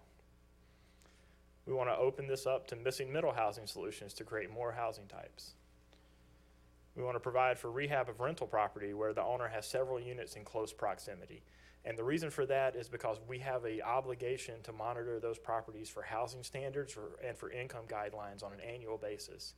And so without significant staffing, it's very challenging to have those scattered all throughout the community. And so you want to be able to have a property where you can get a couple of single family housing all aggregated together so you make one site visit a year. So the meat and potatoes of the policy here, the award structures. Staff is recommending loans of varying types and amounts, primary loans, subordinated loans, fully amortized, meaning they pay principal and interest, interest-only loans where they only pay the interest, low interest and no interest loans where appropriate, a balloon payment at the end, and forgivable loans, which could also be called grants. So lots and lots of different types of lending. We want to open it up and not have one specific type that only fits one type of development. We would have an application process that goes on a rolling basis for small projects to be as inclusive as possible, and a structured timeline for large projects. We would also have a frequent issuance of requests for projects on city-owned land. So we have a couple of parcels right now that we know about that are significant in size enough to develop multifamily housing on. And so we would be putting those out for requests for projects in accordance with North Carolina general statutes. The proposal evaluation. All affordable housing projects would be considered. We wouldn't be discounting any one type of project over another. Financing would be based on the project need and the affordability terms. If you remember the last time we talked about this, we said the deeper the affordability, the more generous the loan could be. And we would have bonus points for location within our redevelopment areas. Our funding policy would be consistent with our contracting thresholds, and so all projects requiring over $100,000 would be brought to City Council for approval and execution of a development agreement. So just to kind of remind us a little bit about these Housing Trust Fund basics, we're looking to do loan funds to housing developers, big and small. These projects all produce income, and loans are the critical tool, but sometimes they can be forgivable loans, which we then call grants. More affordability means more generous terms. The city has a significant need for more nonprofits to build modest homes and connect qualified home buyers, and that's that infill development part. We also can loan funds for down payment assistance, which is the program that we just launched a few days ago. So I want to talk through this. This is a lot of numbers. I know it can kind of be overwhelming a little bit, but right now we have $3.4 million in home funds available to be lent out to the community for housing development. And each year after that, we have about $750,000 available. And so you can look at the power of this trust fund or revolving loan model on this sheet here. And so to call out a couple of things. So once you loan that money out at 20 years at 2% interest, you get a little under $250,000 in payments back the next year. And then after 2 years, you've got enough money to loan out an additional $200,000 that you couldn't loan out before. And then after a couple of years of doing that, you can get up to where you're loaning out $400,000 that you couldn't loan out before. And you're still getting those recurring payments in over time. So not only are you loaning out more and more and more money as it builds up on itself, but you're also recouping that interest in order to loan out more loans and to generate more program income. At the end of this 10-year model, you can see that starting with $3.4 million, with another, $7 million added on top of it, we put $11 million out on the street just from the money going out the door. But then we also generated $2.6 million to reloan, and we've got another $5 million in program income available to reloan. So you can see the multiplicative power of this. I know time's of the essence, but I got to tell you, one time somebody asked Albert Einstein what the greatest invention in humankind was, and he said compound interest. So we were also fortunate enough to get $1 million from the state through our state-directed grant program. So that's a smaller amount, and it's a one-time. So you can see the juxtaposition here of having that one-time funding versus that recurring revenue coming in. So we've got $1 million. If we loan it out at 20 years at 2%, we'll get $70,000 a year in interest and principal repayments. And the third year, we'll have $100,000 that we can loan out to a new development. A couple of years later, we'd have $150,000 to loan out, so on and so forth. So you can see at the end of the 10-year total, we have $1 million that we loaned out in total. We've got $550,000 that we've loaned out through revolving loans, and we've got another $741,000 ready to be loaned out as well. So again, even with smaller numbers and one-time funding, you can see the multiplicative aspect. So the last piece would be a potential housing bond. So council talked about $12 million. I'm very hopeful that we get that $12 million out within a 3-year period at $4 million a year. So that's what we put into this model. And so you can see that the interest earnings kind of add up over time, where year 1, you're getting interest on the first $4 million. Year 2, you're getting interest on the $8 million. Year 3, you're getting interest on the full 12. And then over time, that's also getting paid back. And so you can see that even though that's a one-time shot, it's substantially more than $1 million. And so that revolving loan starts coming in to where we see that evening out at year 4, 5, 6, and 7 of $600,000 a year that's available to be reloaned back into the housing program. At the end of the day, that $12 million investment could represent another $12 million plus in loans and program income that's generated. So from there, we're going to talk a little bit about kind of where the city fits into this whole thing, right? So we're not a general contractor. We're not a social service provider. We're not a housing developer. We're not a property manager. In many communities, rental housing is made by nonprofit and for-profit developers. While we can take on the role and the general statutes of a housing authority and manage that property, there's a lot of legal and operational complexities involved in it. Imagine what you do when somebody gets, a criminal charge and now they don't fit your community guidelines anymore. There's professionals that are better equipped for that than me. So there's 2 schools of thought that lead us to work with private partners. They land at 2 different sides of the political spectrum. I'll let you put your letter or label on them. The private sector is efficient and effective with their own money, and government can invest alongside to secure public purposes. In this case would be affordable housing. The other idea is that without government influence, the private sector would not provide affordable housing. And so the government has to step in and help incentivize that. There's lots of roles for partners in our community to play. Not everybody has to be the one who builds it. Not everyone has to be the one that owns it and manages it. First and foremost is a developer.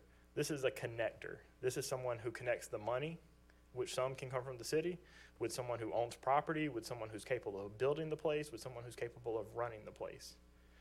We need developers in our community. Owners. There's lots of folks out there that own property. There's lots of folks out there that own significant property that may be utilized to develop housing. Not only that, but they might own the property after the development is built and they're managing it. Then there's the builder. There's a general contractor and subcontractors that actually build the place. They're usually selected by the developer, but through our development agreement, we can look at putting city policies into that contract that ask them to work with minority women and small businesses. There's property managers, people that are there day in and day out dealing with tenants and marketing of the units. There's consultants that work towards, hey, if you want to build in this community, here's some of the amenities that they're going to be looking for.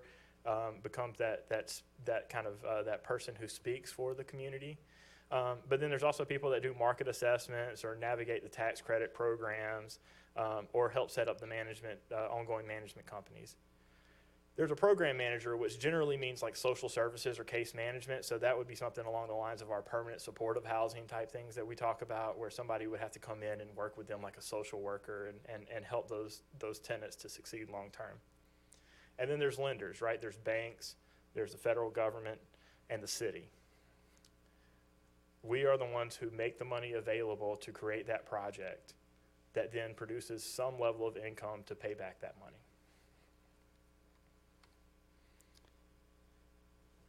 So if council provides consensus that the direction we're going in is in alignment with where your vision tonight, we've got a couple of items that we can do in the next 3 weeks so that we go live pretty close to July 1. We'd finalize the public-facing application using a new software. We'd create guides to complete all the required forms and the application. We'll finalize our scoring criteria based on the policy direction. We'll build a training workshop, materials, and schedule that training. And we'll bring budget actions back to council for appropriation of funds at your last meeting of this month. So this is the big one, right? So we've got about $1.9 million in home funds available to develop housing. That's new money. We've got $1.7 million available of old money that we intentionally put in place for this conversation tonight. We've got $3.4 million from that Home American Rescue Plan that we talked about this last time around, talked about the hotel and you know, working with very extremely low income, which, going back to that second slide we looked at, is our biggest gap in our community right now. We've got a program called HOPWA, which is housing for people with HIV and AIDS. We're allocating $200,000 towards that annually. We've got $4 million that council has asked us to invest from the American Rescue Plan towards affordable housing. We've got that $1 million from the state-directed grant, and then we've got just under $200,000 for our housing, our home buyer assistance, down payment assistance program that we've got available. So all in, we're looking at just shy of $12.4 million in resources that council has directed staff over the past year to make available for this type of activity. I cannot underscore that this is not enough. We have significant challenges in our community. And that was what we found out before COVID. So tonight, staff is requesting council consensus to move forward with implementing the updated housing policy and procedures as we've outlined. If you do that, we'll bring back those budget ordinances on June 27th, and we'll market the program and start putting out the application, the website, and all of that on July 1. And then we'll start creating that developer workshop to train our nonprofits in our community to be able to do this. So there we go. Thank you, Mr. Colley. I hope those are motions. All right. Yes, So we go. sir. Oh, I thought you. Yeah. Are you asking for it now? No. I think we got questions. I'm coming to you. We'll go to Councilmember Ingram. Second round for Councilmember Hare and with the questions. We'll go to Councilmembers Banks, McLaughlin, and Kinston. Oh, those are hands from you as a motion, sir. Question, sir. Sir, Councilmember Hare. Thank you. Thank you, Mayor. Chris, as we look over back at the housing resources available, and I see the American Rescue Plan, and I have asked about this, a couple of questions, a couple of concerns. It may have come up tonight with someone speaking about infrastructure or concerning the Bonnie Doon area that I have brought up in the past. Can that be utilized in that to have the infrastructure like water, sewer for let's these talk resources right here? Let's talk about, let's brass tacks the process here. Is that the city makes a very public, very visible statement that we have $12.4 million available to develop housing. Right. And one of our priority areas is Bonnie Doon. Right. Now, Yeah. from there, we're looking for a developer to come in and say, we're going to build housing right there in Bonnie Doon, and we've got the site acquisition. We have control of this property, and we're ready to go. We just have a gap that we need the city to help with. Right. And So- at that point, that gap, I'm sorry to kind No, of, sir. I think No, I'm sir. getting you there. No, sir. At that point, that gap could be, we need infrastructure developed. Thank It you, could sir. be, we need financing. Thank you. right? But it's all around housing. That's just been a big issue for me ever since we started talking about the rescue funding and finding it. So, yes, sir. Thank you, Mayor. Yes, thank you, Mayor. And Chris, bear with me. When I started looking at this information, it brought me back to the redistricting that we did for council. And so the question that I had is the availability of land that is available throughout the city to build homes. Is there enough? Is there enough, and does it depend on what type of home is built for the modest home, townhomes, in order to maximize that? Because in looking at certain areas, there's no, it's like locked. So my question is, in looking at this, do we need to also look at some criteria on to maximize the amount of housing that we're going to get? Do we need to look at what type that we're really focusing on? So starting with, is there enough land? Yes. Is there enough, is there a willingness to increase density in areas? That's the question, right? And that can be challenging because you're balancing what the community wants and the community needs with this problem that we're saying is there, is this affordable housing availability, just housing availability in general, right? So that's a balancing act, and that's a very tough job that I don't envy anybody up there at that dais for having to do.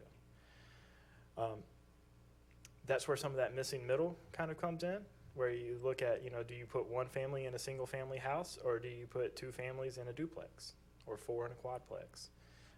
Do you put some nice townhomes in an area that kind of, especially maybe adjacent to your downtown, where it kind of brings about that walkable urban living kind of feel, but you've also increased that density and maybe rent restrict some of that development by helping to incentivize it. I think those are the biggest parts and pieces of it. The other piece of it is that we have a team member right now whose assignment, to come back to you in the fall, is for public property disposition policies that support housing development. And so what they're doing is they're an expert at looking through GIS and looking at the maps and trying to figure out what's in a floodway and what's not and what can be developed and what the zoning is on it. And they're going to put together a list and an inventory.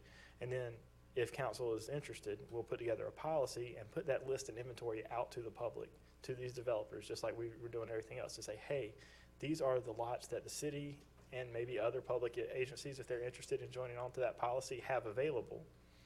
And this is how you can take advantage of them to create more housing. Thank you. Thank you, Mayor, because I think that's going to be important that we know in advance what the inventory is for the availability. So thank you. Thank you so much, Mr. Collier. Did have Council Member Ingram did have a question real quick, just real quick. Did you said something about that it could be used for development but not infill development. Is there a difference statutorily whether it's built in an existing neighborhood because that's the issue. The city's grown out, but some of the inner neighborhoods, have been challenged. So as you remove houses that are dilapidated and rebuild, are you saying there's a difference legally with statute as to what the city can participate in? It's more like practically. So building a single family house, your infrastructure is typically already there, right, in that infill development. And so the only thing that the city has available to it is cash incentives through loans for affordable housing. For that market rate, you don't have very many tools available for that. So that's where that's a challenge, because if it's market rate, the idea is the market should be putting that infill house in place, that single family house in that neighborhood. Mm-hmm. That's more of the practicality piece. But to say that maybe we have 6 infill lots that are put together, and we want to put together a 8 or a 16 unit townhome community or something like that, that becomes more practical, and that becomes more of where the city can use its funding to leverage that. Again, that market rate is a challenge. Now you've got more units, and you can start talking about mixed income, and we can start participating in the affordable component of it. But that's really where it comes from, is that, if you want to we can do infill affordable housing. We do that with Habitat right now. It's very expensive. We're putting almost $70,000 into those houses, including down payment assistance for the family that goes into it. We cannot eat into 20,000 units at 70 grand a pop. Right. So multifamily has to be a part of it. With multifamily development, the infrastructure and securing the legally binding stuff is a lot easier than when you start talking about building, 2,000 individual single-family lots, and they're all subdivided and in different ownership. That becomes the more practical challenge there. Understood. All right. Councilmember Ingram. Mr. Mayor, I think Councilmember Jones had something. Oh, I'm sorry, sir. Thank you, Mr. Mayor. Quick question, close-ended well, let me frame this the right way. Northwest Murchison Road corridor over near 295, could that potentially be an area that a joint effort could occur? When you say joint effort, You were mentioning various entities aside from the city, like the county maybe, and private or public developers, things of that nature. Is that also an area that could potentially be one of those areas? I know you hadn't did the study, I'm just, again, asking. so long as it's within the city limits, we Yeah, can assist. It is slightly outside of our redevelopment area for the Murchison Road area, but that doesn't mean that it's not feasible. That just means that if we had a bunch of competitive applications, that one would be more competitive than another. But that doesn't mean it's not feasible. Sure, thank you. All right, Councilmember Kinston. I'm sorry, Ingram. Thank you, Mr. Mayor. And Mr. Colley, thank you so much for your presentation and your passion and knowledge that you bring to this, and I'll be praying for your colleagues. I'd like to gather a consensus motion that the council move forward with implementing the updated housing policy and procedures as discussed this evening. It's consensus by Councilmember Ingram, seconded by Councilmember Hare. Discussion on the consensus motion. Those in favor, show of hands. All right, Mr. Colley, I'm excited. This is a lot of progress on housing. So good job to you, your team. Mr. Manager told us that some of his unorthodox methods would make sense on June the 6th. So getting a little clearer. So thank you. And Sir? Bonnie Doom can't wait.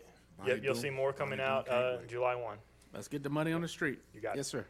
All right, item 4.03, stormwater funding brief, keyword.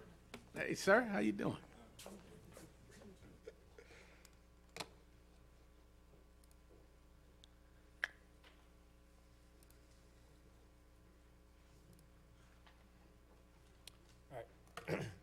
Thank you, Mayor, City Council. Byron Reeves, Assistant Public Services Director. And tonight I'm going to bring you just a stormwater funding brief. Since the inception of the Watershed Master Plan, we've brought to you a number of prioritized projects to move forward with. So tonight, just wanted to give an update about where we're at, also a little bit about what we're presenting tonight, just kind of level set and let you know kind of what our needs are going to be. So back in December, we presented the findings of 4 watershed studies. We recommended a tranche of 7 projects that total project estimate was around $20.7 million and gained council consensus to move forward with. We also, back in the April work session, presented the findings of the Locks Creek sub-basin. We recommended a project to address ingress-egress to the Cedar Falls subdivision on Locks Creek Road. That total project cost was around $8.8 million. Not to steal any of Scott's thunder on his presentation that's coming up next, but we'll be presenting tonight a subset of the Blunts Creek watershed, where we'll be recommending a project of around $20.5 million to move forward with that significantly mitigates flooding for a large area of that watershed.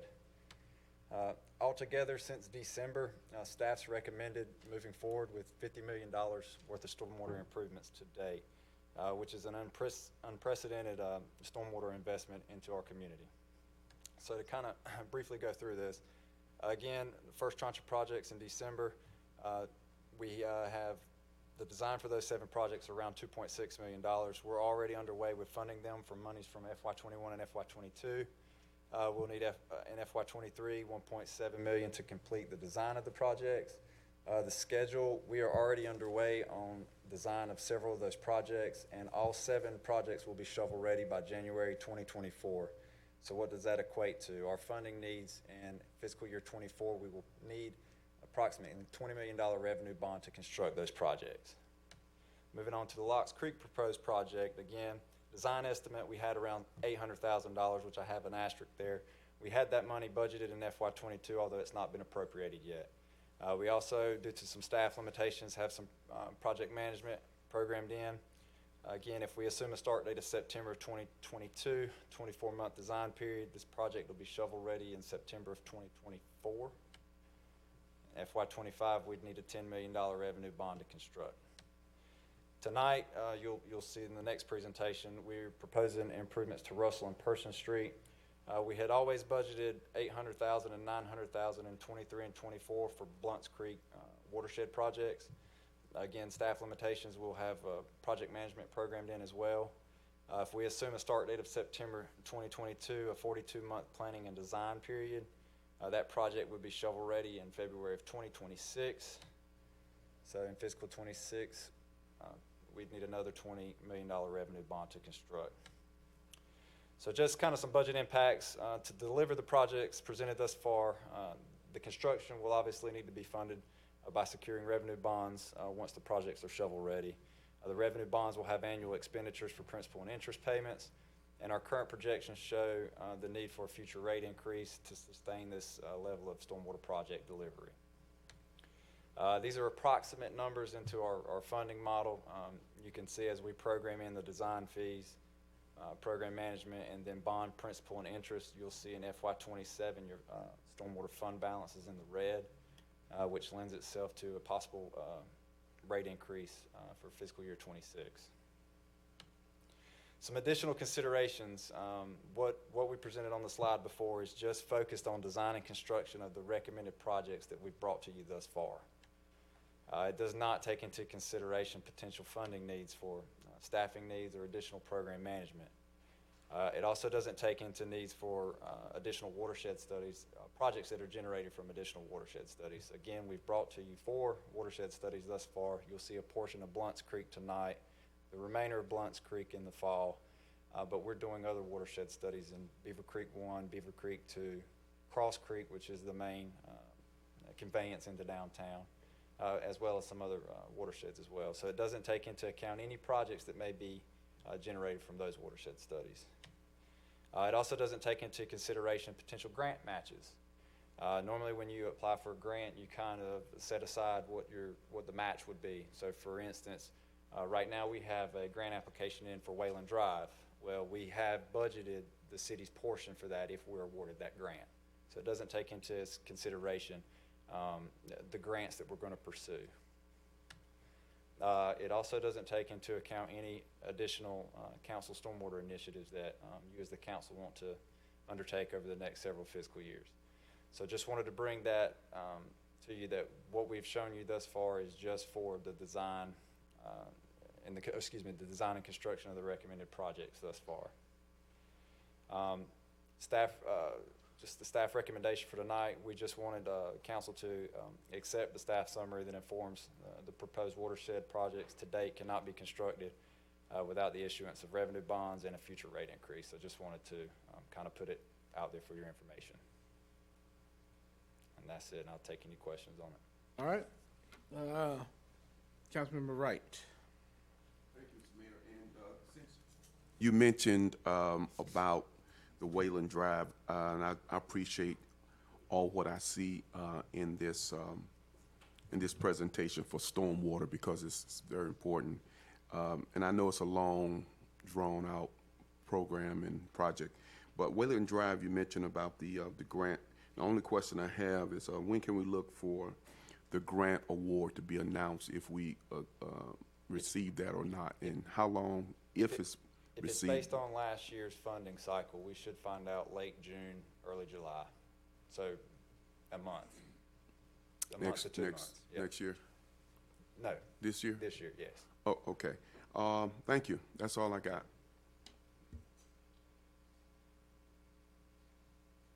Okay.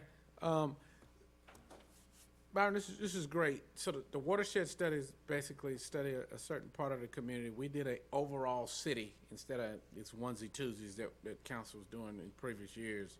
So one study may show several projects. Like you said, this 4 had 7 key projects that were fleshed out.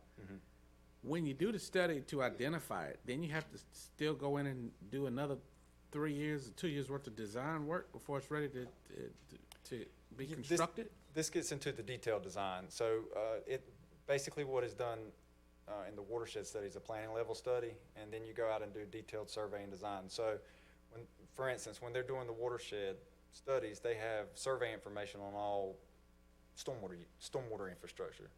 They don't survey water and sewer. They don't survey gas. They don't survey any fiber, any dry utilities. So when you go into that detailed survey and design, that's when you find out what else is in your project limits and address those at that time. So, and I'm just using this as an example, DOT had to do a bridge replacement for us in Hollywood Heights. They did a design and build.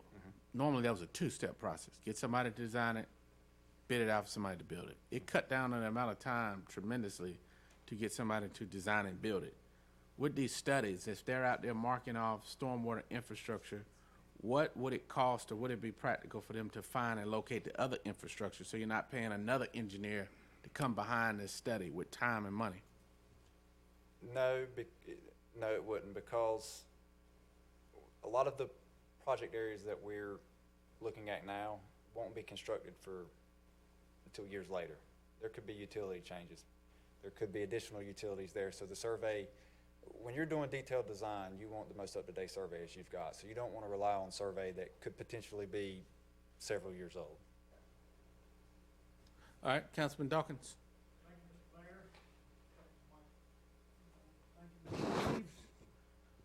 Mr. Mayor, I'd like to make a consensus motion that we accept staff summary that informs the proposed watershed projects to date. They cannot be constructed without the issuance of revenue bonds and a future rate increase. All right, this is a consensus motion by Councilmember Dawkins to accept the report as presented. It was seconded by Councilmember Ingram. Discussion on the consensus. Those in favor, show of hands. All right. Those opposed? All right. So, Madam Clerk, those in opposition, Councilmembers Banks, McLaughlin, Kinston, and Hare. All right. Thank you. Dovetails right into 4.04 is the watershed master plan for Blunt's Creek, which we saw a little bit of that in your presentation. Good evening, Ms. Ambat. Good evening, Mayor and Council. Sheila Thomas Ambot, Public Services Director. So today we'll be presenting to you the results of a subset of the Blunt's Creek Watershed Study. The study is being completed by our firm, Arcadis, and they're here today to present to you the rest of this presentation. However, I'll get us started. And so why are we coming to you today with a subset of Blunt's Creek? And I got that pronunciation right, correct? Well, the reason is because A, it is a high concern area, number one. We're not sort of bypassing what we've used previously as our methodology to determine where we're going to go ahead and study. It is a high concern area. In fact, it is one of the highest concern areas. From the preliminary analysis that, I don't want to steal Arcadis' thunder, the return on investment on the proposed projects is extremely high. And so we felt like it was really important for us to bring these set of projects to the council for them to understand the return on investment that this could have on our community. The design and interagency coordination will take several years for these projects that we're proposing, and so it's really in our best interest to get started on them as soon as possible and get ahead of the curve. As you know, there's tremendous amount of funding opportunity coming up in the next several years. And the key to all of this funding opportunity is to get your projects shovel ready. And so as part of what we're trying to do today is, as what Byron presented, as well as what we're trying to do here, is to get as many of these projects banked up, the shovel ready so that we can put in for grants and funding opportunities in the next 3 to 5 years. And perhaps last but not least, the projects that Arcadis is going to present to you is what I would call cornerstone projects for our city. The benefit and the return of investment that these projects will provide will have long-term consequences as it relates to flooding in the downtown and Blunt's Creek area. As I noted, this is a subset of the Blunt's Creek's watershed study. In September, we'll be bringing you the remaining solutions and potential projects, but we wanted to go ahead and get these on the books to your interest and get ready on the design, move forward on the design and eventual construction. We'll come back to you in September with the remaining portfolio of projects. With that, I want to introduce Arcadis, Scott Brookhout, and Mark Van Olken from the Arcadis firm, who will be presenting you the rest of the presentation.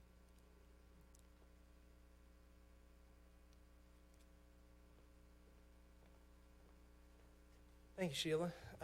Mayor, Council, it's a pleasure to be here with you tonight to go over the Blunt's Creek watershed and these particular projects that we have to present to you. So we were basically tasked to look at the Blunt's Creek watershed in its entirety to assess both primary and secondary systems as to their performance and the high priority areas that have been previously identified as part of the watershed program. So we are submitting for you tonight consideration the following solutions in the slide deck to reduce impact to our road networks, reduce disconnected neighborhoods, and reduce structural impacts, and this would be promoting a more resilient community in an important area towards the downtown. The subset, as you can see here, is the overall Blunt's Creek watershed. We went into what we call Package 4 is the subset area, primary subset area, which is the kind of in the lower half there and heading down into the downtown area. The overall watershed area had 92 subbasins. 50 subbasins were selected for priority study. The study produced 135 concern areas, and 91 of those went forward for proposed solutions. This is a good large area, and that's a significant amount of concern areas that we took a look at. And breaking it down into Package 4 study areas, we had 58 concern areas, 45 selected for proposed solutions, and 39 proposed solutions that did go forward. The total cost for just this Package 4 area, if you were looking at the total solutions to date, as we've calculated, would be $85 million. So that gives you a scale, and that's not even for our packages 1 through 3 as well. So it gives you a scale of what Blunt's Creek is and the concern areas and the level of effort that improvements that could be accomplished if one were to go full bore on this. So we wanted to break that down even a little bit further into what that would be considered the highest priority areas and the highest impact areas, and that's a subset of Package 4, which is really down into the downtown area. The primary area really falls, if you want to say, pretty much from Gillespie down to Person and just downstream of Person Street through that area. South Cool Springs, Campbell, that area. So this area has impacted lane length of miles about back up here for a second. When we looked at this, we identified 4 miles of impacted lane length of roadway. The proposed solution that we're looking at resolves it down to 2.4. Traverse road crossings, there's 10 identified. That means that they're showing flooding at a 25 or a 50-year event. We resolve 3 of those with these solutions. Disconnected structures, 132 identified in this subset area, 122 get resolved. And then the impacted structures based on the 10-year, 25, 50-year event, as you can look at that graphic there, it is a significant drop. 50-year event, 162 identified, 132 resolved. So these are the high. So the primary system improvements we're looking at recommending today are Russell Person Street bridges plus stream enhancements for a total of $20.5 million. There's also, I will show a little bit on the future of secondary system improvements that we can bring to you at a later time. It would be an additional 10.8 at South Cool Springs and Stevens. They are actually dependent upon if we did primary system improvements. And I'll demonstrate that a little bit later, that there is not much benefit without the primary.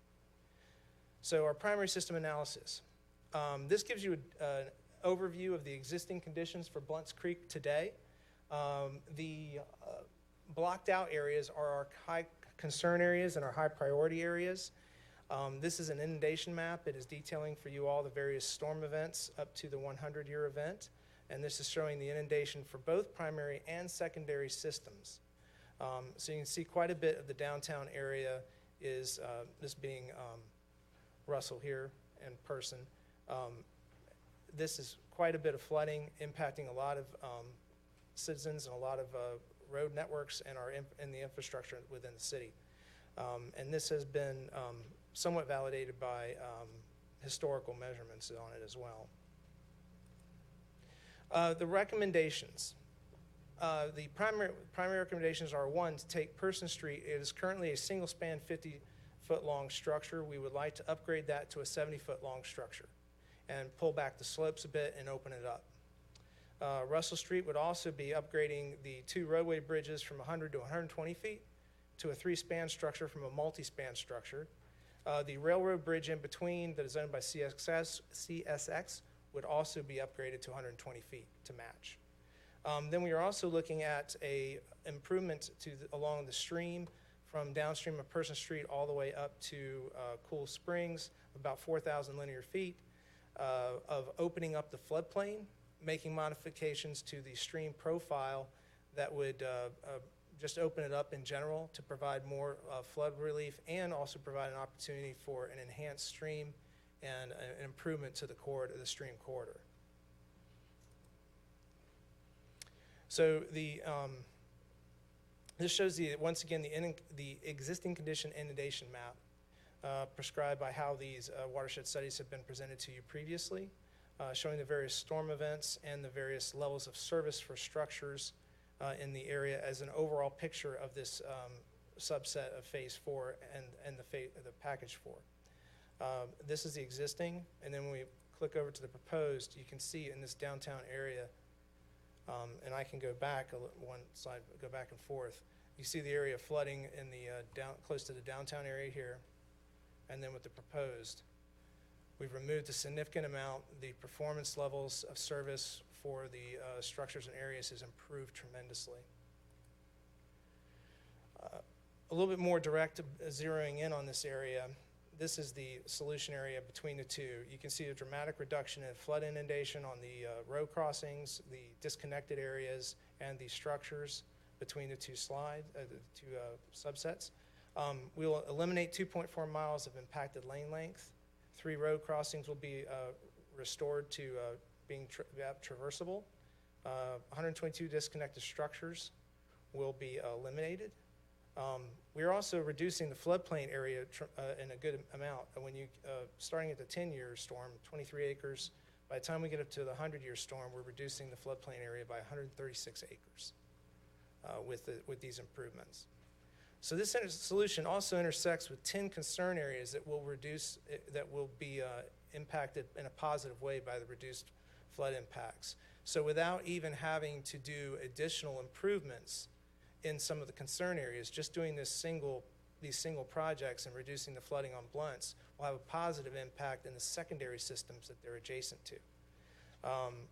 Looking at the benefit cost on this, it could provide a $24.7 million benefit over a 10-year in flood risk reduction and property damage from the primary system solution. So in a sense, it would save the city. If there is another Matthew or Florence, there's potential to save a considerable amount of property damage. The stream enhancements also, beyond just providing floodplain relief and a low bench floodplain and providing storage in that area, it would also be considered an environmental improvement. Public benefit could be used for walking trails, greenways. It can connect to your downstream greenways already in that area. And so we're looking at this as being a community enhancement for residents along that area and a general improvement of the Blunts Creek watershed in that stretch. This is a base stream profile. If you're looking at the stream from the side, this can give you an idea of the impact of the reduction. This is for a 25-year storm event, which equates to a 4% chance of a storm occurring in any given year. And this shows you at Person and Russell, we're showing drops of at least 3 feet in that water surface elevation going through this whole area from Person up to about Cool Springs, which would be right here, or Gillespie actually, all the way up to Gillespie. So it's a tremendous drop. We also are showing where the benefit, this would be actually the improving of the stream, bringing the bottom of it down a bit to provide more conveyance. This actually shows the 100-year drop for the larger storm events. Once again, the drop here would be over 5 feet. So it's a significant elevation drop. A roadway overtopping analysis, it gives you a good perspective of the improvement between existing and proposed. Right now, we have Whitfield, Gillespie, South Cool Springs is not passing any storms. It's overtopping in all of them. But with the proposed condition, we're bringing a lot of, Russell becomes fully functional, Owen improves, Gillespie also becomes fully functional, and it improves South Cool Springs as well, as well as Campbell. So it restores a lot of connectivity in this area of town. And this will give you an idea, this graphic here shows you the difference between the 25-year and existing overlaid on one another. So you can see the dramatic drop in inundation from the flooding. So with the various concern areas these are high concern areas adjacent to the Blunt's Creek flooding. This shows you this, when we scored these, they were all scored as high. Need something to be done very high. And then the score rank after the primary solution brings them all into low or medium. So it has a significant impact.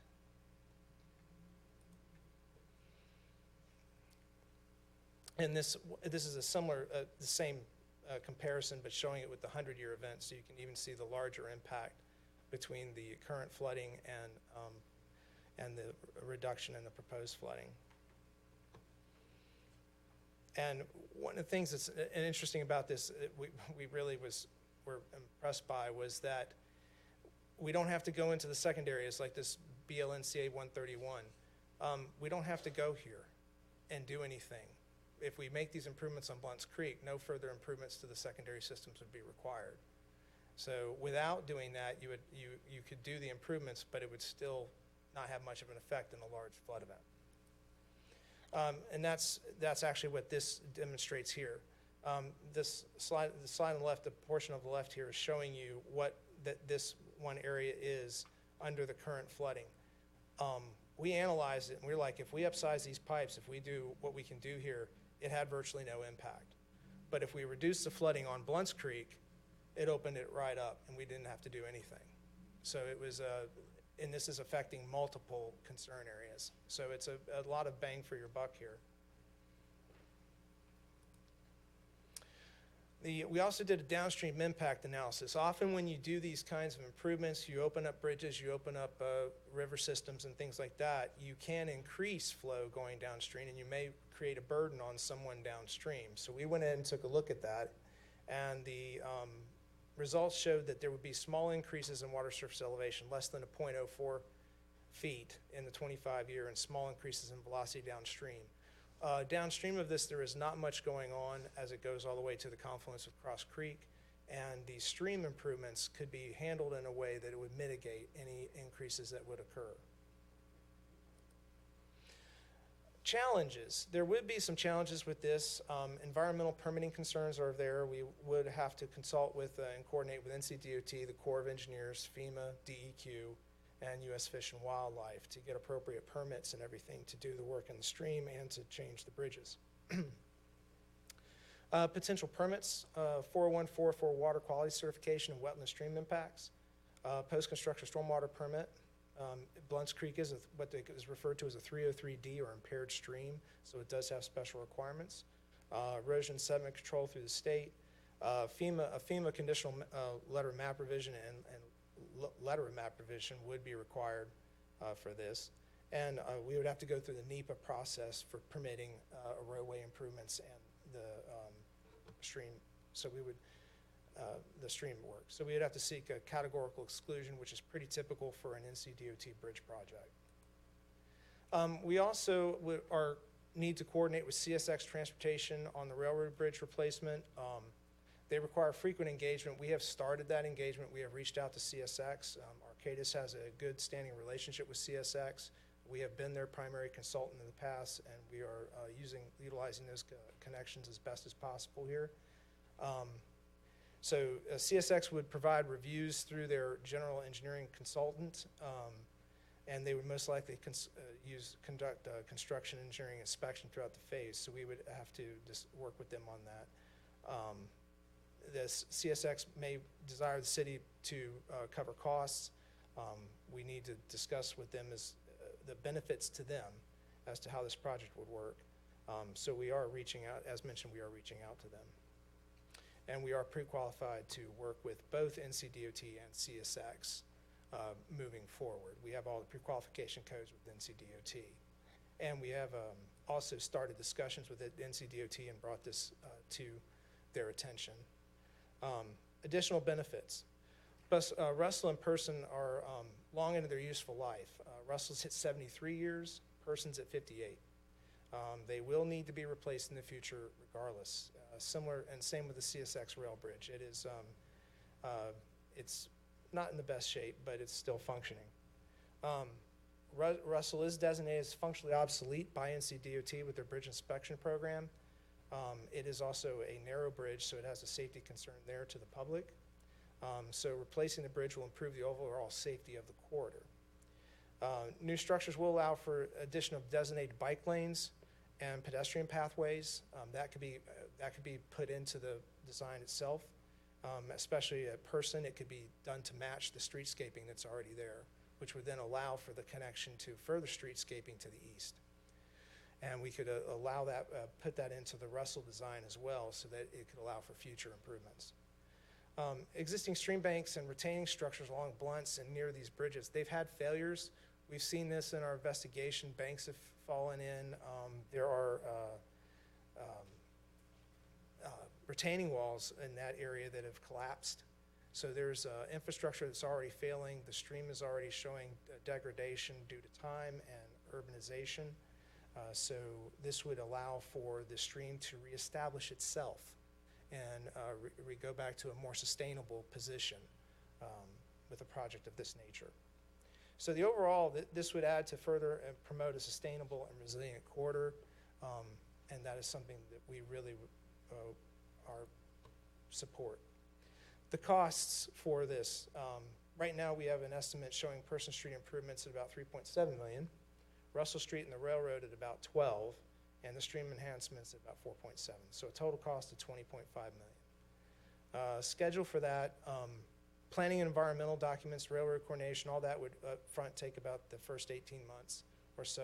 That is where you do have to do your upfront planning and environmental. Design, right-of-way acquisition, utility, another 24 months, and then construction, probably another 30 months after that. And it is designed, this is assumed that we would be able to do everything concurrently.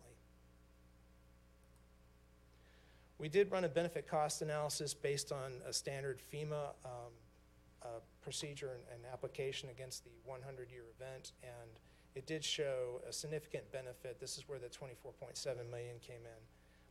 And anytime you have a benefit cost ratio over 1, that's a good thing. And this is also critical to have a BC ratio like that is critical if we're going to pursue BRIC funding from FEMA and from the government. Funding solutions are the RAISE program, PROTECT program, and BRIC funding. So we will work with the city staff to look at what kind of grant opportunities and things that we can find at the federal and state level. Future secondary system solutions. These are some that are ancillary to the primary. These are 2 particular ones that showed a very high score needed, but with the primary solutions factored in, it got an efficacy of 92% and 79%. These additional improvements would cost an additional $4.8 or $5.8 million to make these storm sewer upgrades, but they would be a much added benefit to the areas in concern. So this area is quite busy with a lot of inundation and flooding, but with the primary system improvements and then secondary, it really clears it out and brings a tremendous amount of structures out and roads opened So we reduced 6,600 linear feet of impacted road length. 65 disconnected structures are removed, and one essential facility is also removed from the 50-year event. South Cool Springs, similar situation. This is actually even more dramatic. It just takes a tremendous amount out, as well as, but this is a combination where storm sewer upgrades as well as the primary system improvements yield a large benefit.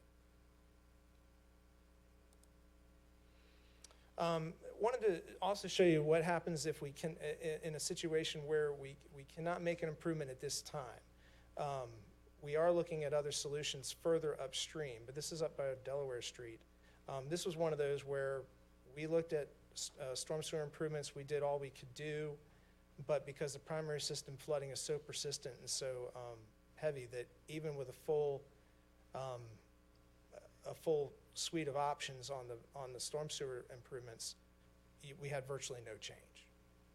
So that's to show that, you know, as Blunt's Creek is a little bit different than some of the other watershed areas in the fact that it is so affected by a primary system flooding. Oh, that's for you. Yeah. So with Scott's presentation, we did have a staff recommendation. We wanted staff to approve the Russell and Person Street bridge replacement proposed solution to move forward with project development and design, and direct staff to pursue available grant funding for future construction. And Scott has some pictures. Oh, yeah. I wanted to show you all these. This is Person Street looking east and west from September 19th, 1945. I thought you all might find this. Johnny, you remember that? And I think this may be the flood of record for Fayetteville. I'm not sure. Yeah. This is right. This actually, the picture on the left where that vehicle is turning is actually at Bow Street and Russell. So this is literally only 2 or 3 blocks from the Market House. And a personal note, these pictures were taken by my grandfather. Yeah, yeah. My family grew up here, down on Race Pass Street and then over at Faber behind Bordeaux. So my mom grew up down here. I'm a product of an 82nd Airborne Ranger marrying a lovely young lady from Fayetteville. Well, thank you. Thank you so much, sir. Did have a question. Yes, sir. Councilmember Ingram. Thank you. I'm just going to throw it. I don't know if that was the record. There was a point in time where the actual Market House was underwater. Really? Yes. But that's between here and there. So these pictures were in the same year? They were taken the same day, yes. So I'm having, a few weeks ago, I can't remember what work session that was, but Thomas Ambat came to us as it relates to the Locks Creek, and to do what at least I've been asking to do for that community cost about $20 million. And we went with the $8 million option, and I see here before me that we are requesting $20 million, and to be shown a picture, no discredit to your grandfather for the pictures. I love any type of historical reference, but to be shown a picture from 1945 versus the multiple pictures that residents send me that I do share with the council of flooding to their necks, waists, knees. I don't think I'm tracking exactly how we prioritize. I'm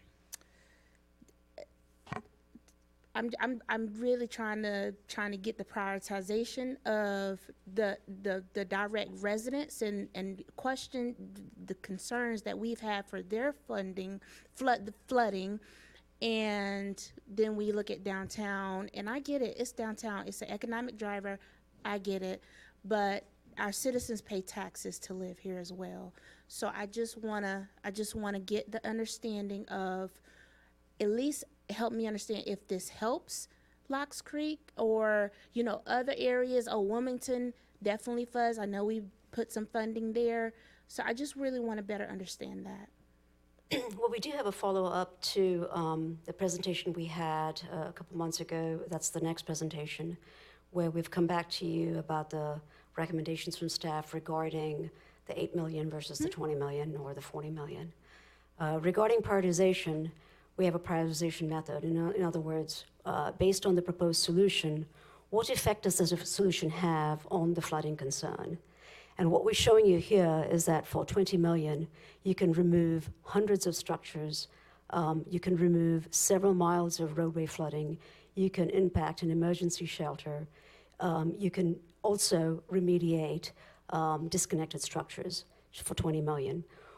We have also done the same level of analysis for Locks Creek, and that's what we'll be showing you, and we'll be showing you the return on investment on a similar type of project, or not similar type of project, but what options we have for the Locks Creek area, which basically shows, I don't want to take the thunder from that presentation, so I'd rather wait for it. But that's the priority mechanism that we use. We look at the proposed solution, and we'll look at what value, what do you actually remediate when you do this project, how much does it cost, and what can you remediate as a result of that cost. And as Mr. Scott presented to you, for example, Delaware Drive, no matter, we're really limited in what we can do to remediate the flooding across Delaware Drive because of the large volume of water that comes down Blount's Creek. And so you cannot fight, there's a limit to how much you can fight nature when it comes to certain solutions in certain areas. Thank you, Mr. right. Mayor. Councilmember Dawkins. Oh. Mayor Pro Tem Jensen, then Dawkins. So thank you, Mr. Mayor, and then I'm going to give it to Councilmember Dawkins. I just wanted to make a fact of some things that have been happening. So the past 5 years, we had 2 500-year floods. And this picture that you've shown us, that's how we felt. Some days it was just like we were just watching it go and go. So this report that you have given us is amazing because now we can kind of see how everything is going and we've got a plan. So the only thing that I wanted to say to this, I know this sounds like huge numbers to everybody, but the first thing that we learned when we went to Washington was if you have a plan and you're prepared and there's money to be given, you get it first. So we are definitely ahead of the game because we're going in, if there is any funding out there for us, y'all have done the job to make it easy to say we have a plan. So I was just saying that for the public, it just seems like a lot of numbers, but there's always a plan when we do things like that. So thank you for your hard work. I will give that to Councilmember Dawkins. Thank you, Mr. Mayor. Thank you, Mayor Pro Tem. Thank you, Mayor. First off, I did want to mention Councilmember Ingham. She is right. There was an earlier flood in 42 or 43 during World War II that Dad talked about, that the river actually came up to what's called Haymont Hill, which is right behind us here. So I wanted to acknowledge what she said. Secondly, Mayor Pro Tem Jensen is right in that it's very important on these projects because they're what are called scored. Now, you learn this by Mr. Mayor being kind enough to allow me to chair this Stormwater Committee for 5 years. There are so many moving parts. There's federal money, there's state money, there's FEMA money. And yes, if we have projects and we're ready, we've got a chance because then we have to go with the brick money. You had 3 different examples. You had brick, you had... I think it was raise and protect. Raise and protect. So if we're ready, everything lines up, we've got a chance. And that's the best without asking our citizens to pay even more. We're going to ask our citizens to pay more in the future, and that was my earlier motion. And that's from a fellow that doesn't want to tell folks they may have to pay more. Stormwater is a problem of our time. That's what I continue to say. We cannot wish this problem away. We have to take action, and what we're doing tonight is doing that. We have to rebuild our infrastructure. We will not solve our stormwater problems over these next few years. It's going to take decades. So my hope was she with Thomas Ambat was maybe 30 years younger so that she could see all these projects come to fruition and we find the money, we score great, and we get FEMA or we get state or we get federal. So now we can get started. Mr. Mayor, I'll make a consensus motion requesting the council approve the Russell and Person Street Bridge replacement proposed solution to move forward with project development and design and direct staff to pursue available grant funding for future construction. Thank you. All right, there's a motion by Councilmember Dawkins to approve, seconded for the consensus by Mayor Pro Tem. Just one question. Yes, I heard you say part of the mitigation strategy was bridge replacements for Person and Russell. So does any of this, because bridges are part of this infrastructure package, qualify under that bucket versus stormwater related, even though it helps fixes the problem? You know, I know there was money being allocated for older bridge replacement. Certainly for a grant funding perspective, we're going to look at all opportunities. Arcadis will be looking at transportation projects that fit within the bridge replacement program as well. Okay. Absolutely. All right, thank you. All right, any other questions, discussion?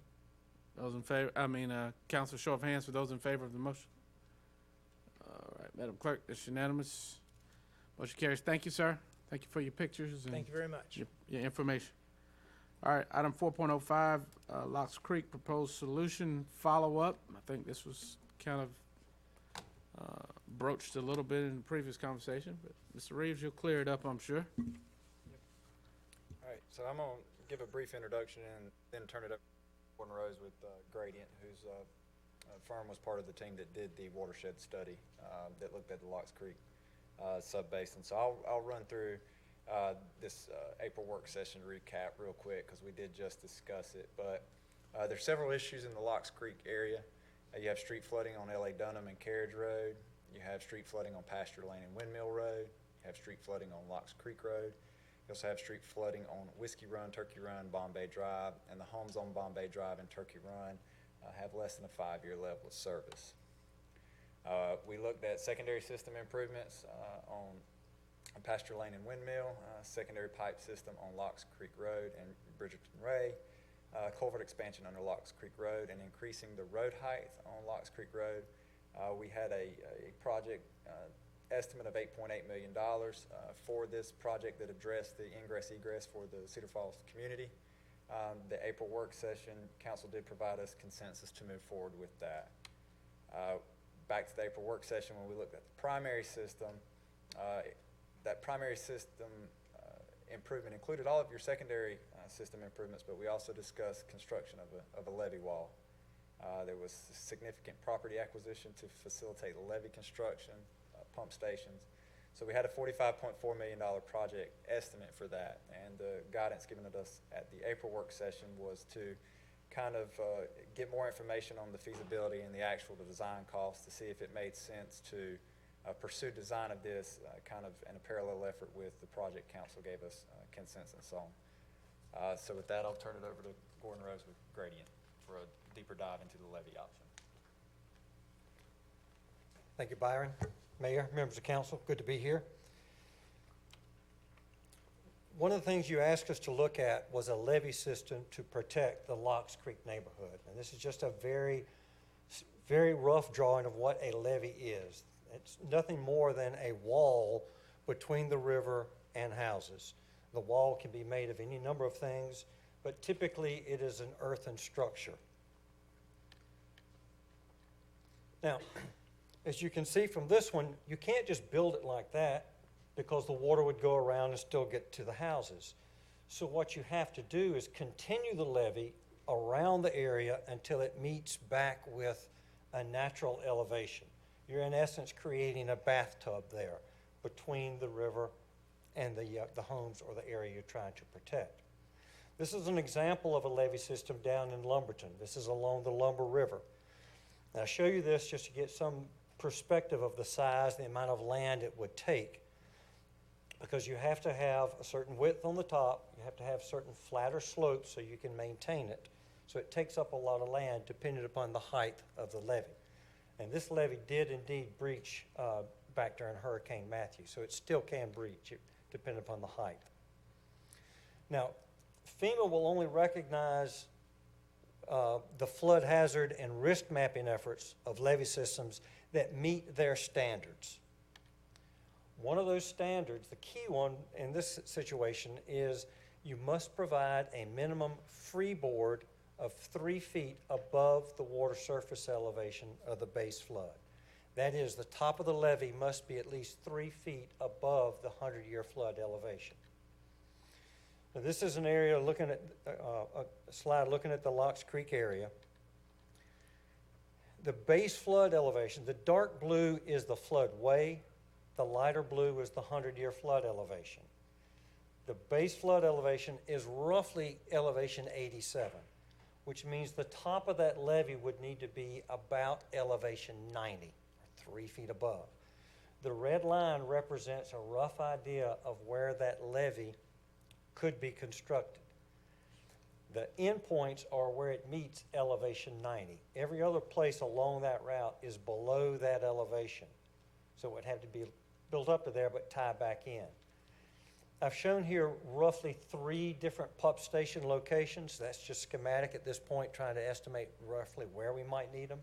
And there are also 3 roads that we would have to cross that would have a levee across it, so now you have to ramp up to get over and then back down on the other side of it.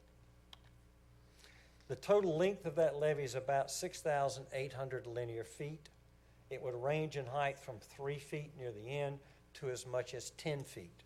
And because of that difference in height, the width at the bottom could be anywhere as narrow as 30 feet to as much as 85 feet wide or more. It would impact up to 60 properties.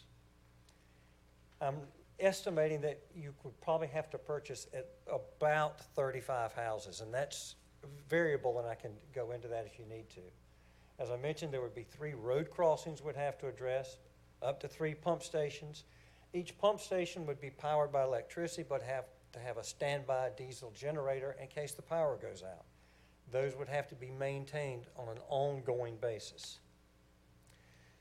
Once you put in a levee, you've put in a wall, you've prevented the flood waters from entering one property, but it's like a balloon. When you push in on one area, it expands out on the other area, so you could impact other areas not currently impacted by the flooding. Now, one of the other items we're pursuing is the LOMAR, the Letter of Map Revision, to show that this area is indeed within the 100-year flood, unlike the current maps, which only map the impact from the Cape Fear River. If you're going to do that, don't do that if you're going to build the levee, or build the levee first. Otherwise, you're now building a levee in a floodplain and potentially a floodway, and the permitting gets much, much more difficult. These are the rough construction costs we've come up with. This is from the last presentation, total of about $45.4 million.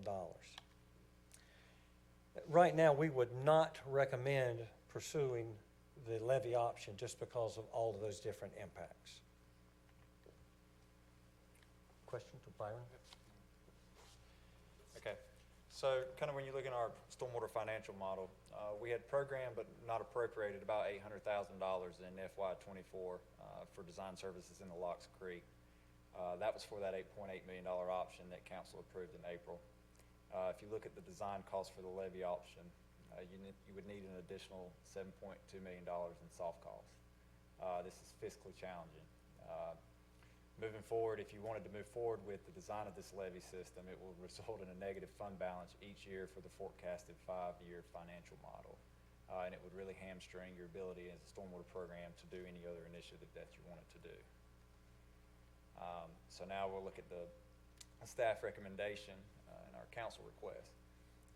We'd like for council to accept our additional reporting and recommendation not to move forward with the estimated $45.4 million proposed solution as outlined in option 2, which is the levee, and continue council's previous consensus with submitting a letter of map revision for the area.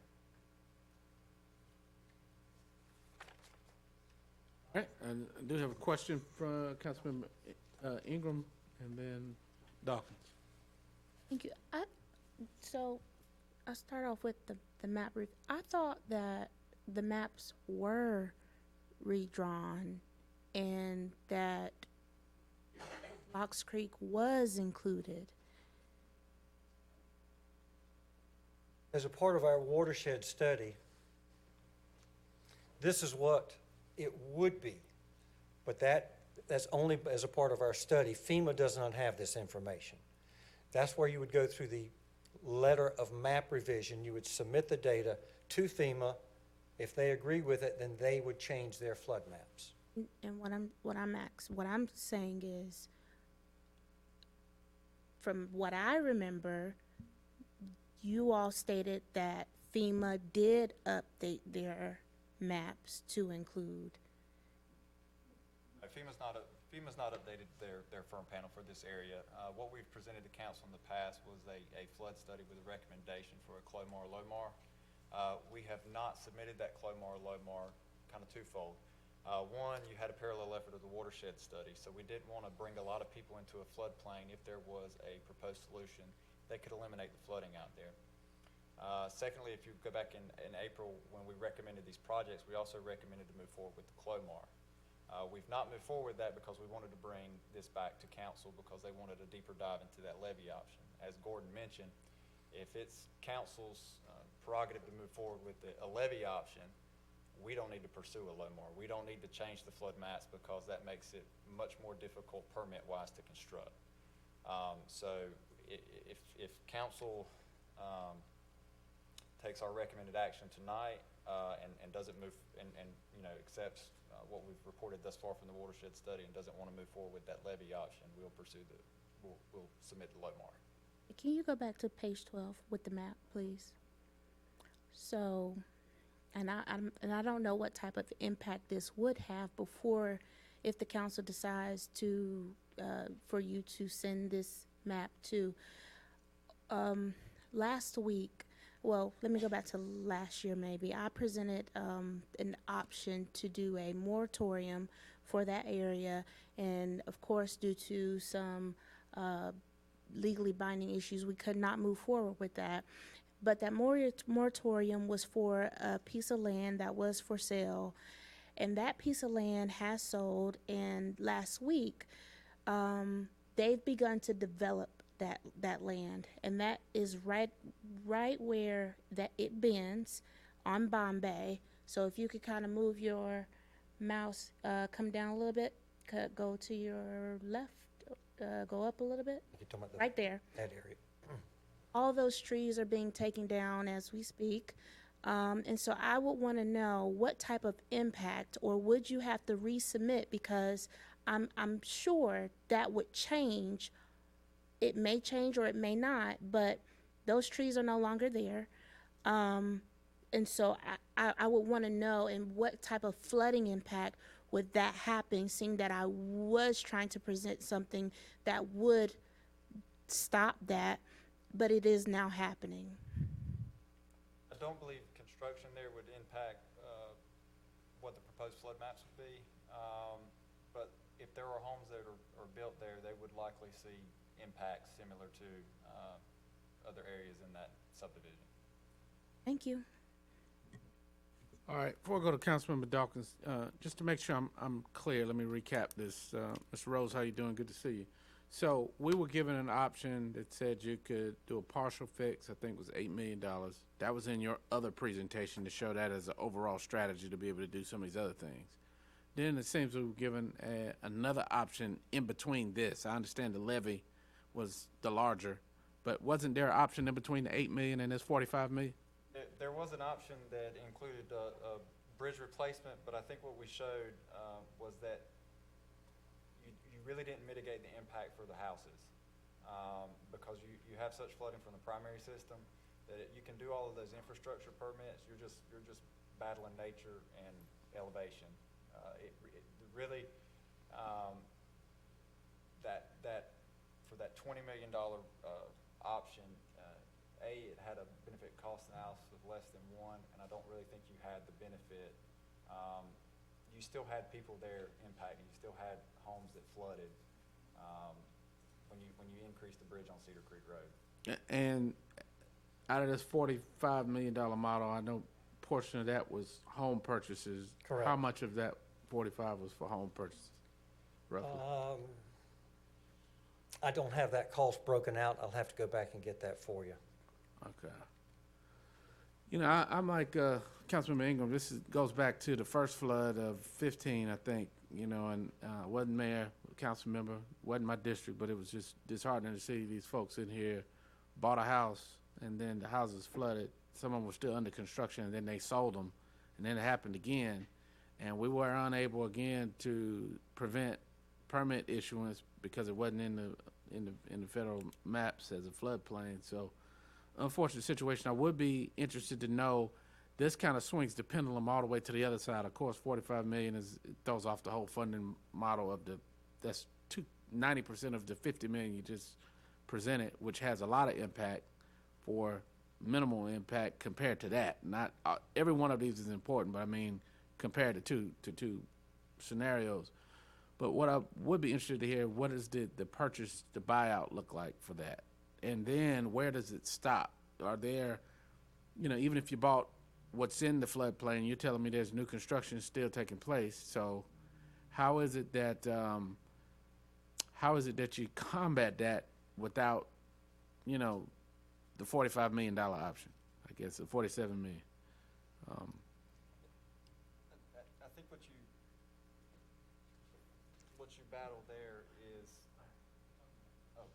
what you battle there is, your stormwater utility is for maintaining infrastructure within the right of way. These homes are flooding because of they're flooding because of Locks Creek. They're not flooding because of the pipes in the road. If you purchase the houses that are flooding from the primary system here, what's to stop you from purchasing all of the houses in Fayetteville that flood from the primary system? And then you've turned your stormwater enterprise fund into a real estate fund where you're just buying property and taking it off the tax book. I got you. Really, two things we look at. One is, can we remove or at least reduce the floodplain? And if not, remove the house from the floodplain. What you saw in the previous presentation on Blunt's Creek, by making some changes to some bridges, they greatly reduced the floodplain.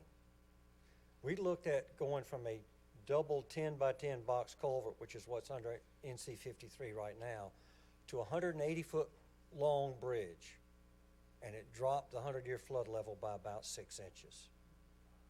This is the naturally occurring floodplain, and it's not just upstream, it's downstream all the way to 95. You'd have to take it all the way to the river to make some kind of significant impact to it. Gotcha. All right. So let me go to Councilman Wright and then Dawkins for So, to me, you know, I went through a similar situation with the buyback program when Matthews hit in Hollywood Heights. We bought back about 13 to 15 properties and gave vouchers for them to move, you know, et cetera, and the value of the home prior to the damage of the hurricane. To me, this doesn't make sense if these properties is going to be built in a floodplain or a flood zone, and they're still going to be affected by the water, regardless if it's a natural disaster or if it's because of a river or stream or creek. My question is, why would we do that, knowing that these properties will be damaged? You know, it could be the near future because you got a 100-year flood, 10-year flood, 20-year flood. Eventually, we're going to get another hurricane rain. And so help me to understand, why would an investor and a contractor want to build in an area like that if we know that it's going to be affected? I mean, you know, that just to me, and why would a person purchase a home knowingly that will be eventually affected by water?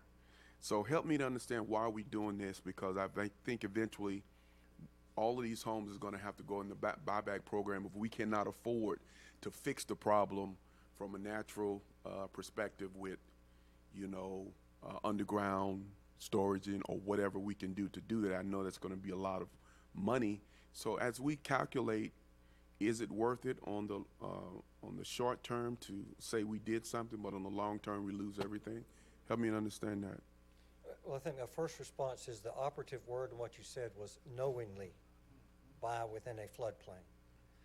As far as FEMA is concerned today, with their maps, this is not within the 100-year floodplain. As far as a realtor is concerned that would look at it, it is not in the 100-year floodplain. Therefore, go ahead and build it. The reality is, and that's because this system has never been mapped separately. That 500-year floodplain is backwater from the Cape Fear River.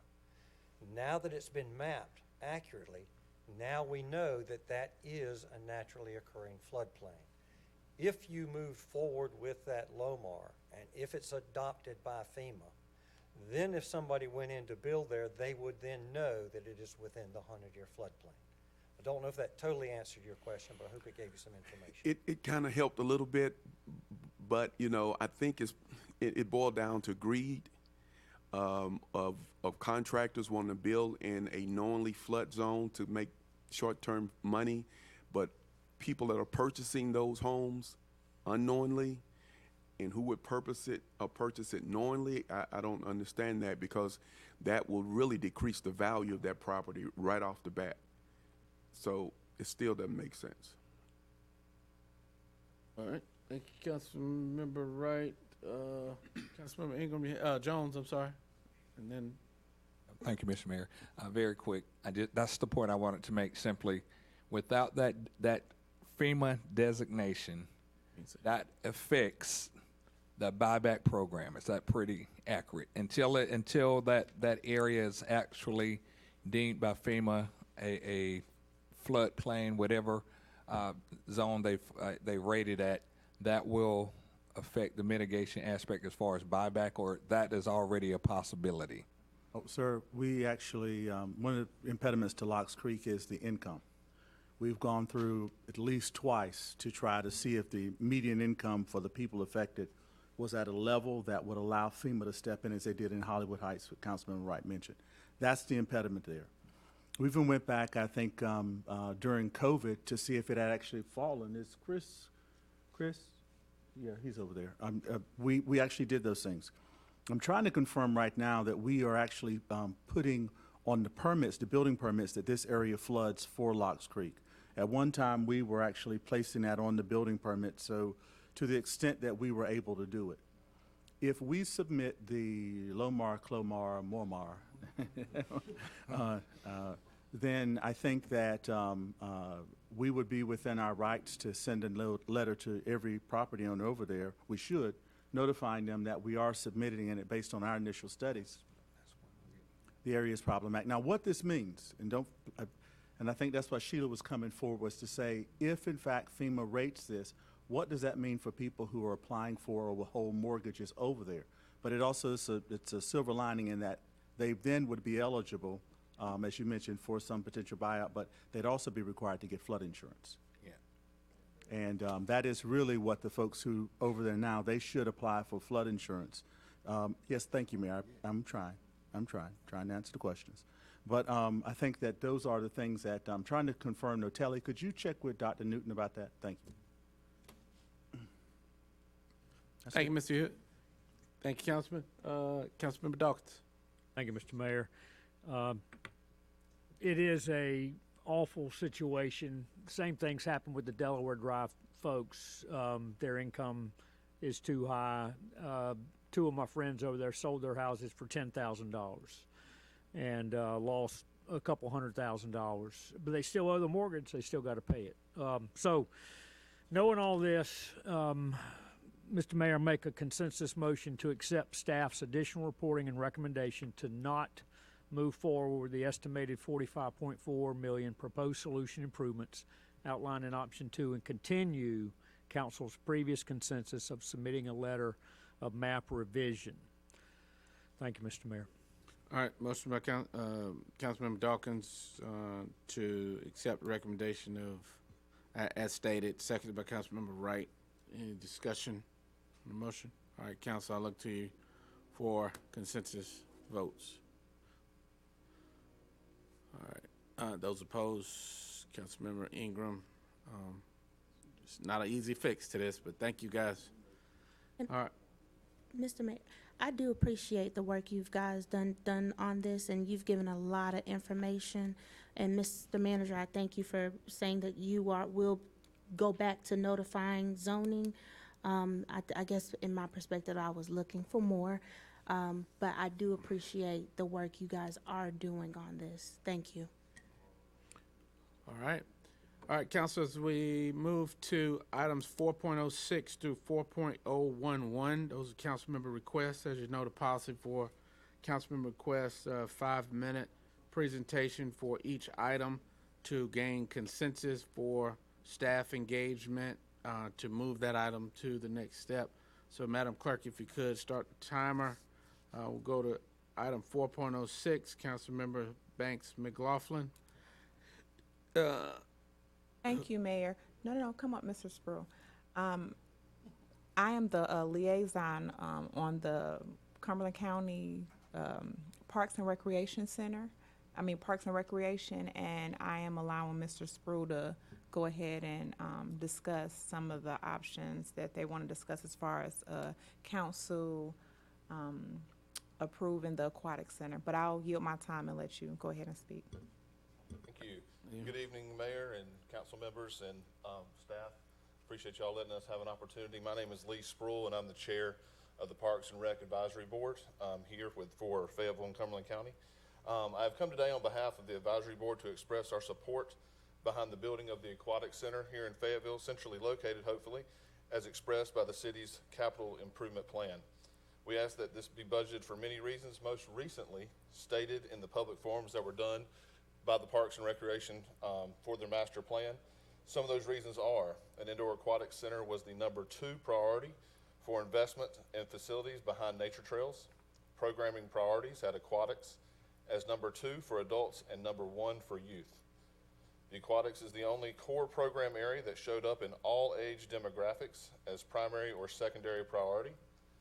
36,225 households said their need for facilities and amenities is not being met under the category for the indoor aquatic center.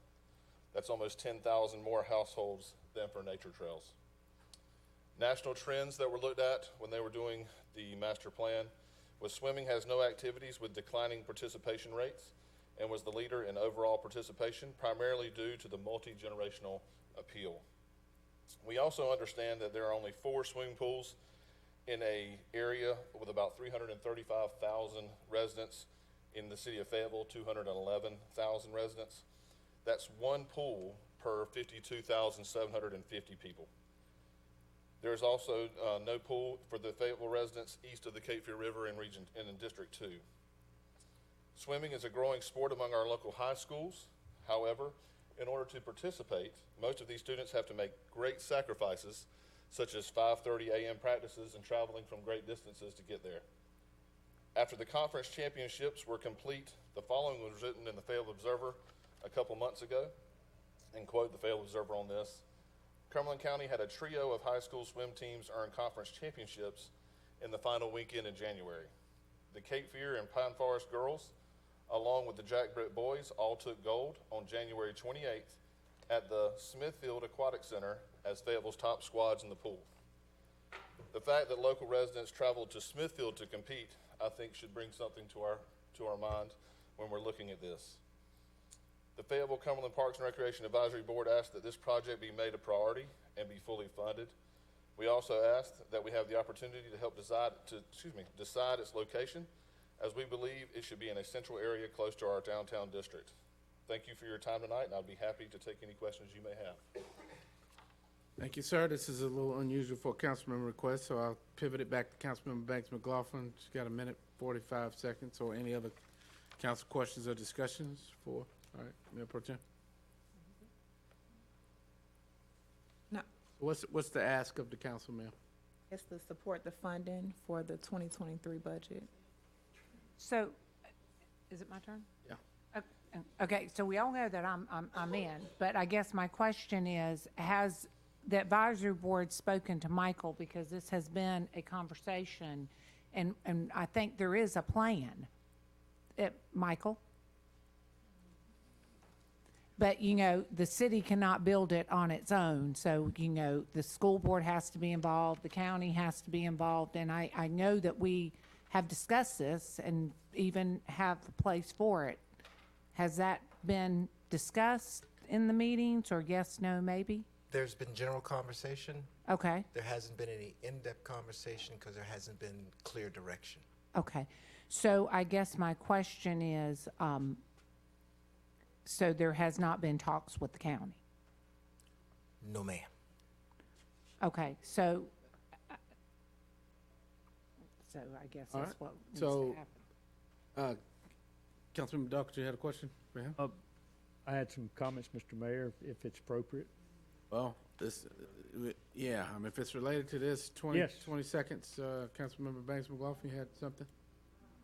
Yes, and I'll speak out to him. I was going to say, since we hadn't had a conversation, no direction with the county or school board, I would like to see if we can have that conversation with them to see if we can get some buy-in. All right. All right.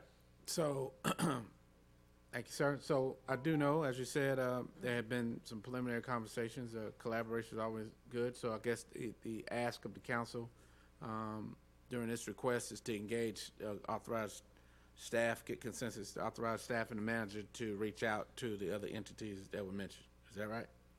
All right. So show of hands, those in favor of that? All right. Makes sense to me.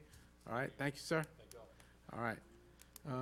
Second item is 4.07, Councilmember DJ Hare. Thank you, Mayor, and thank you, Council, for your advanced support on these items.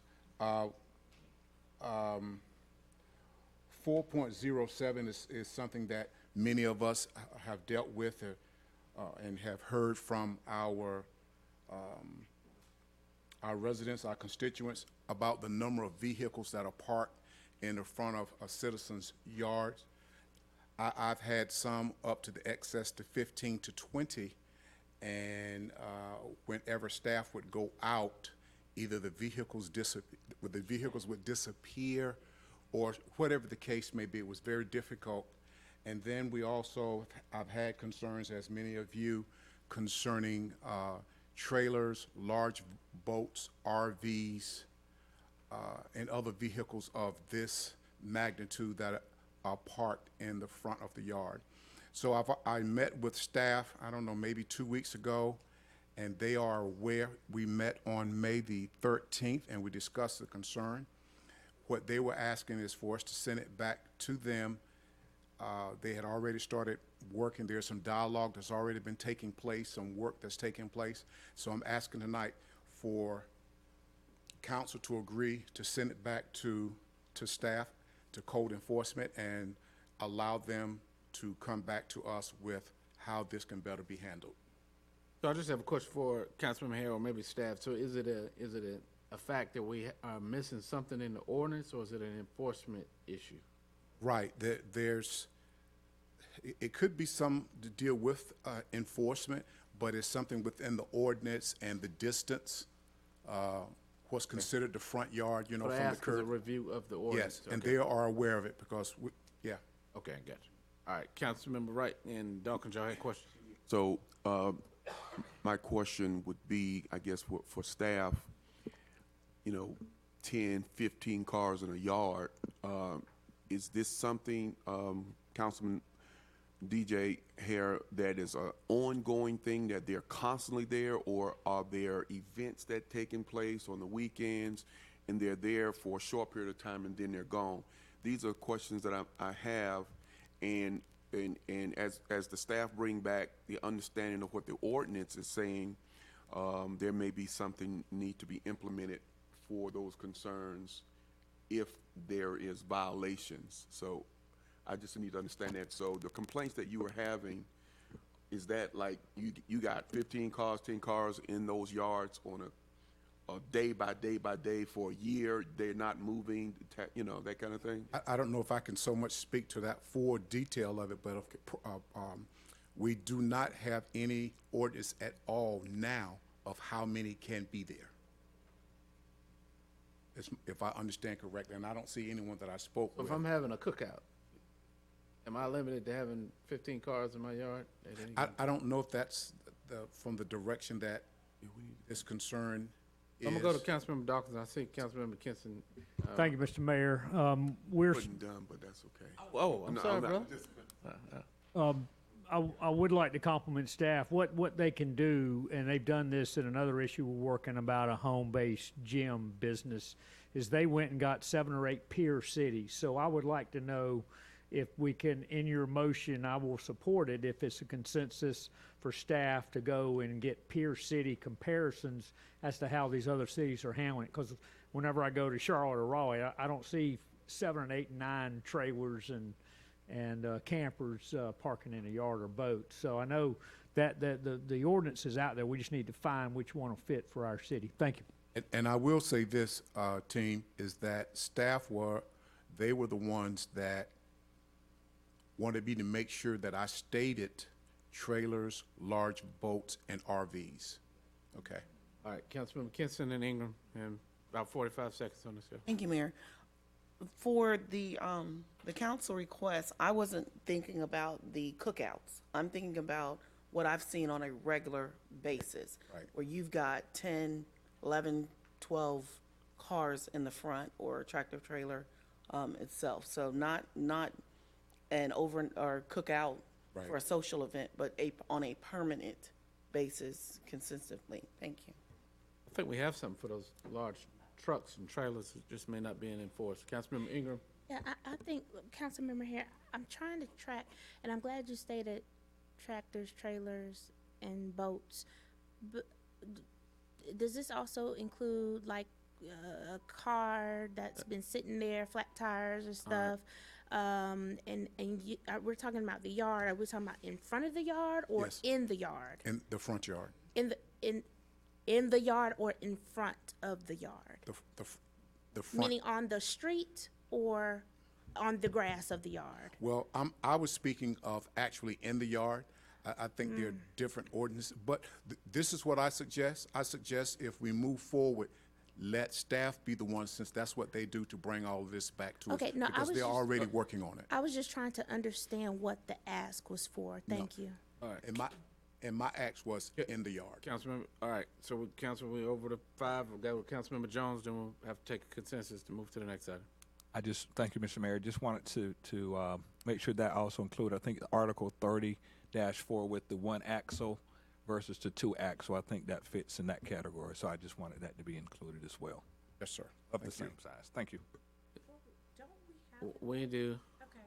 So if the consensus is that there's enough consensus to have staff research as to what we have, research peer city comparisons and bring that back, I think is the ask to cover all those questions. So, show of hands, is that your ask, sir? Yes, sir. That'll be- All right, yes, sir. so show of hands to support that? And I think it's All just right, be a Madam Clerk, that reinforcement. carries unanimous. Yep. All right. Thank you, Mayor. As we look at item 4.08, and I've had discussions with some of the council concerning this matter, a lot of times we have letters that go out making the citizens aware of different things that are getting ready to take place within their community.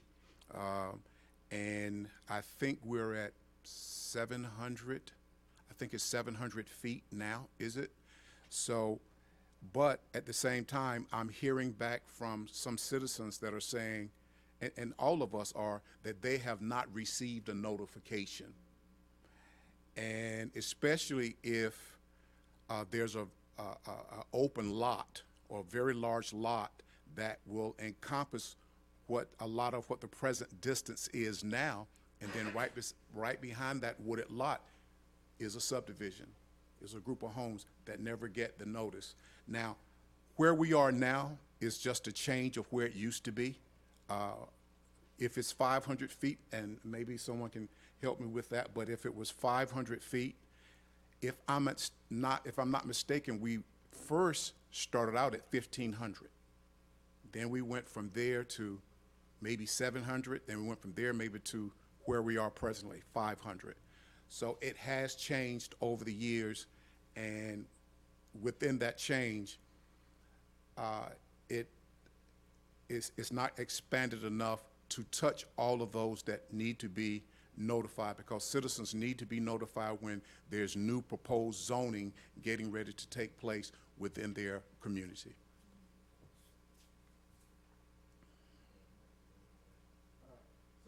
From here, thank you. So this is to expand the radius in which the required notification is And my given. request within my notification, Mayor, with on my item request is 1,000 feet. Okay, all right. So, question, Councilman Jones? All right, question, Council? All right, so the ask is to have staff engage and bring back pros and cons and plan to execute to expand notification from current levels of 500 to 1,000. All right, show of hands, those in support? All right, Madam Clerk, carries. All right, item 4.09, Councilmember Davis, I just texted him, he's not on the line, is he? Okay, I guess he'll resubmit. Item 4.010 is Councilmember Davis. All right, and 4.011, Councilmember Hare, you busy tonight, eh? Yeah, well, thank you, Mayor. These are some items that I've been trying to work with staff without bringing them in as a council member request. And this one right here is a very, So you trying to say staff? it's a very big item and a very big concern to some of our constituents. We have a lot of areas where flooding takes place or storm drains are connected to our city storm system, running through a storm drainage and cutting off at the rear of a resident's yard. And for whatever the case may be, the resident is held responsible for cleaning out all of the heavy-duty rocks. And if you look at this item, you'll see all the pictures for this one. I have brought this before when we were dealing with storm water. I even went to the committee meeting where our chair is Mr. Dawkins, and we discussed it, and there was no support there for it. Then, when we were having this discussion, it was told to us in a presentation, because I was very heated and aggressive on the item, that this could be considered, items like this could be considered a priority item on the storm drain improvements for this type of concern. And all of the priorities or the objectives that were made for citizens that wanted to turn in for emergency service, this particular properties or properties like this never made that list, which to me made no sense. If you look at these pictures, for example, maybe the third picture, would love if it could be shown on the screen for citizens to see this, because they're dealing with it all over the city. This is where the storm drain pipe runs from the street, I think it's Mintz Avenue. It runs through the family home all the way to the rear yard. And I'm gonna say that's probably a 12 diameter pipe. You see all those heavy duty stones that have completely covered the storm area. 4 or 5 feet from there, if you can see, there's the PWC sign where this drops off. I think it probably drops off over into the Glenville Pond. It's the pond that's right there at Kane, Helen, and Pamela. That water lake area there. Now, this is what was so wild and very disappointing with me in not getting the support for this with staff. You will have to have a bobcat or some form of construction to go out there and dig this out over the years when it has a flood and the water pours all of this into the side. Now, what citizens have a bobcat or a small bulldozer in their backyard to do this, when all it would take is an easy fix to connect the pipe all the way to the drop zone to go into the to the natural swell to carry the water onto the Glenville water side. It makes no sense to me that we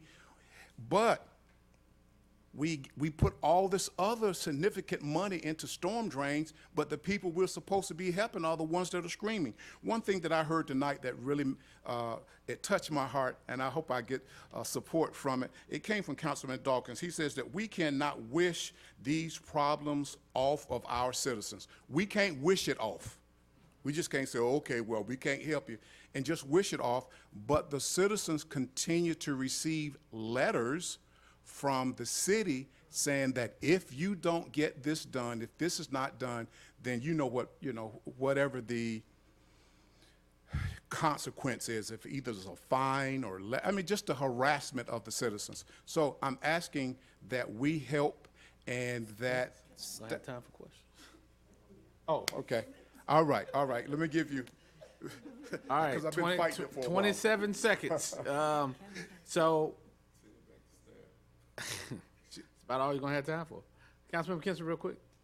So thank you, Councilmember Hare, because I actually got a phone call last week about the same thing, where, pretty much you would need a bobcat to go in there and clean it up, and it is a cost to the resident. So I would definitely support to find some kind of resolution to help the residents that are experiencing this issue. All right, and I just want to ask a question to make sure I'm tracking this. So this is a public pipe that is put in by the city or someone to carry water. It carries it across the property, but you're saying if it ends before it gets, or it takes the water to the point of where it releases it to its destination, the maintenance of that public pipe that carries public water across my private land, I'm responsible for fixing that? Is that what you're saying? I thought we had a program that we put in place for those kind of things. But the program that's in place, Yeah. for whatever the reason, They don't qualify. So They I never think the met ask would support. also be if the council's amenable, instead of the spot picking, to review the criteria being used for the program. Because we've had to put money back into the reserve that was unspent because That was the of projects course. were not approved. and I screamed about it. So if this is public infrastructure going across my land, but I'm responsible for keeping it up, I think we just need to review the criteria. So, all right, if there's support for that, show of hands to come back with that information. All right. Thank you, Mr. Council. Manager, Thank you, Mayor. Got your marching order, sir. Council, great meeting. Motion to adjourn? Motion to adjourn. All right.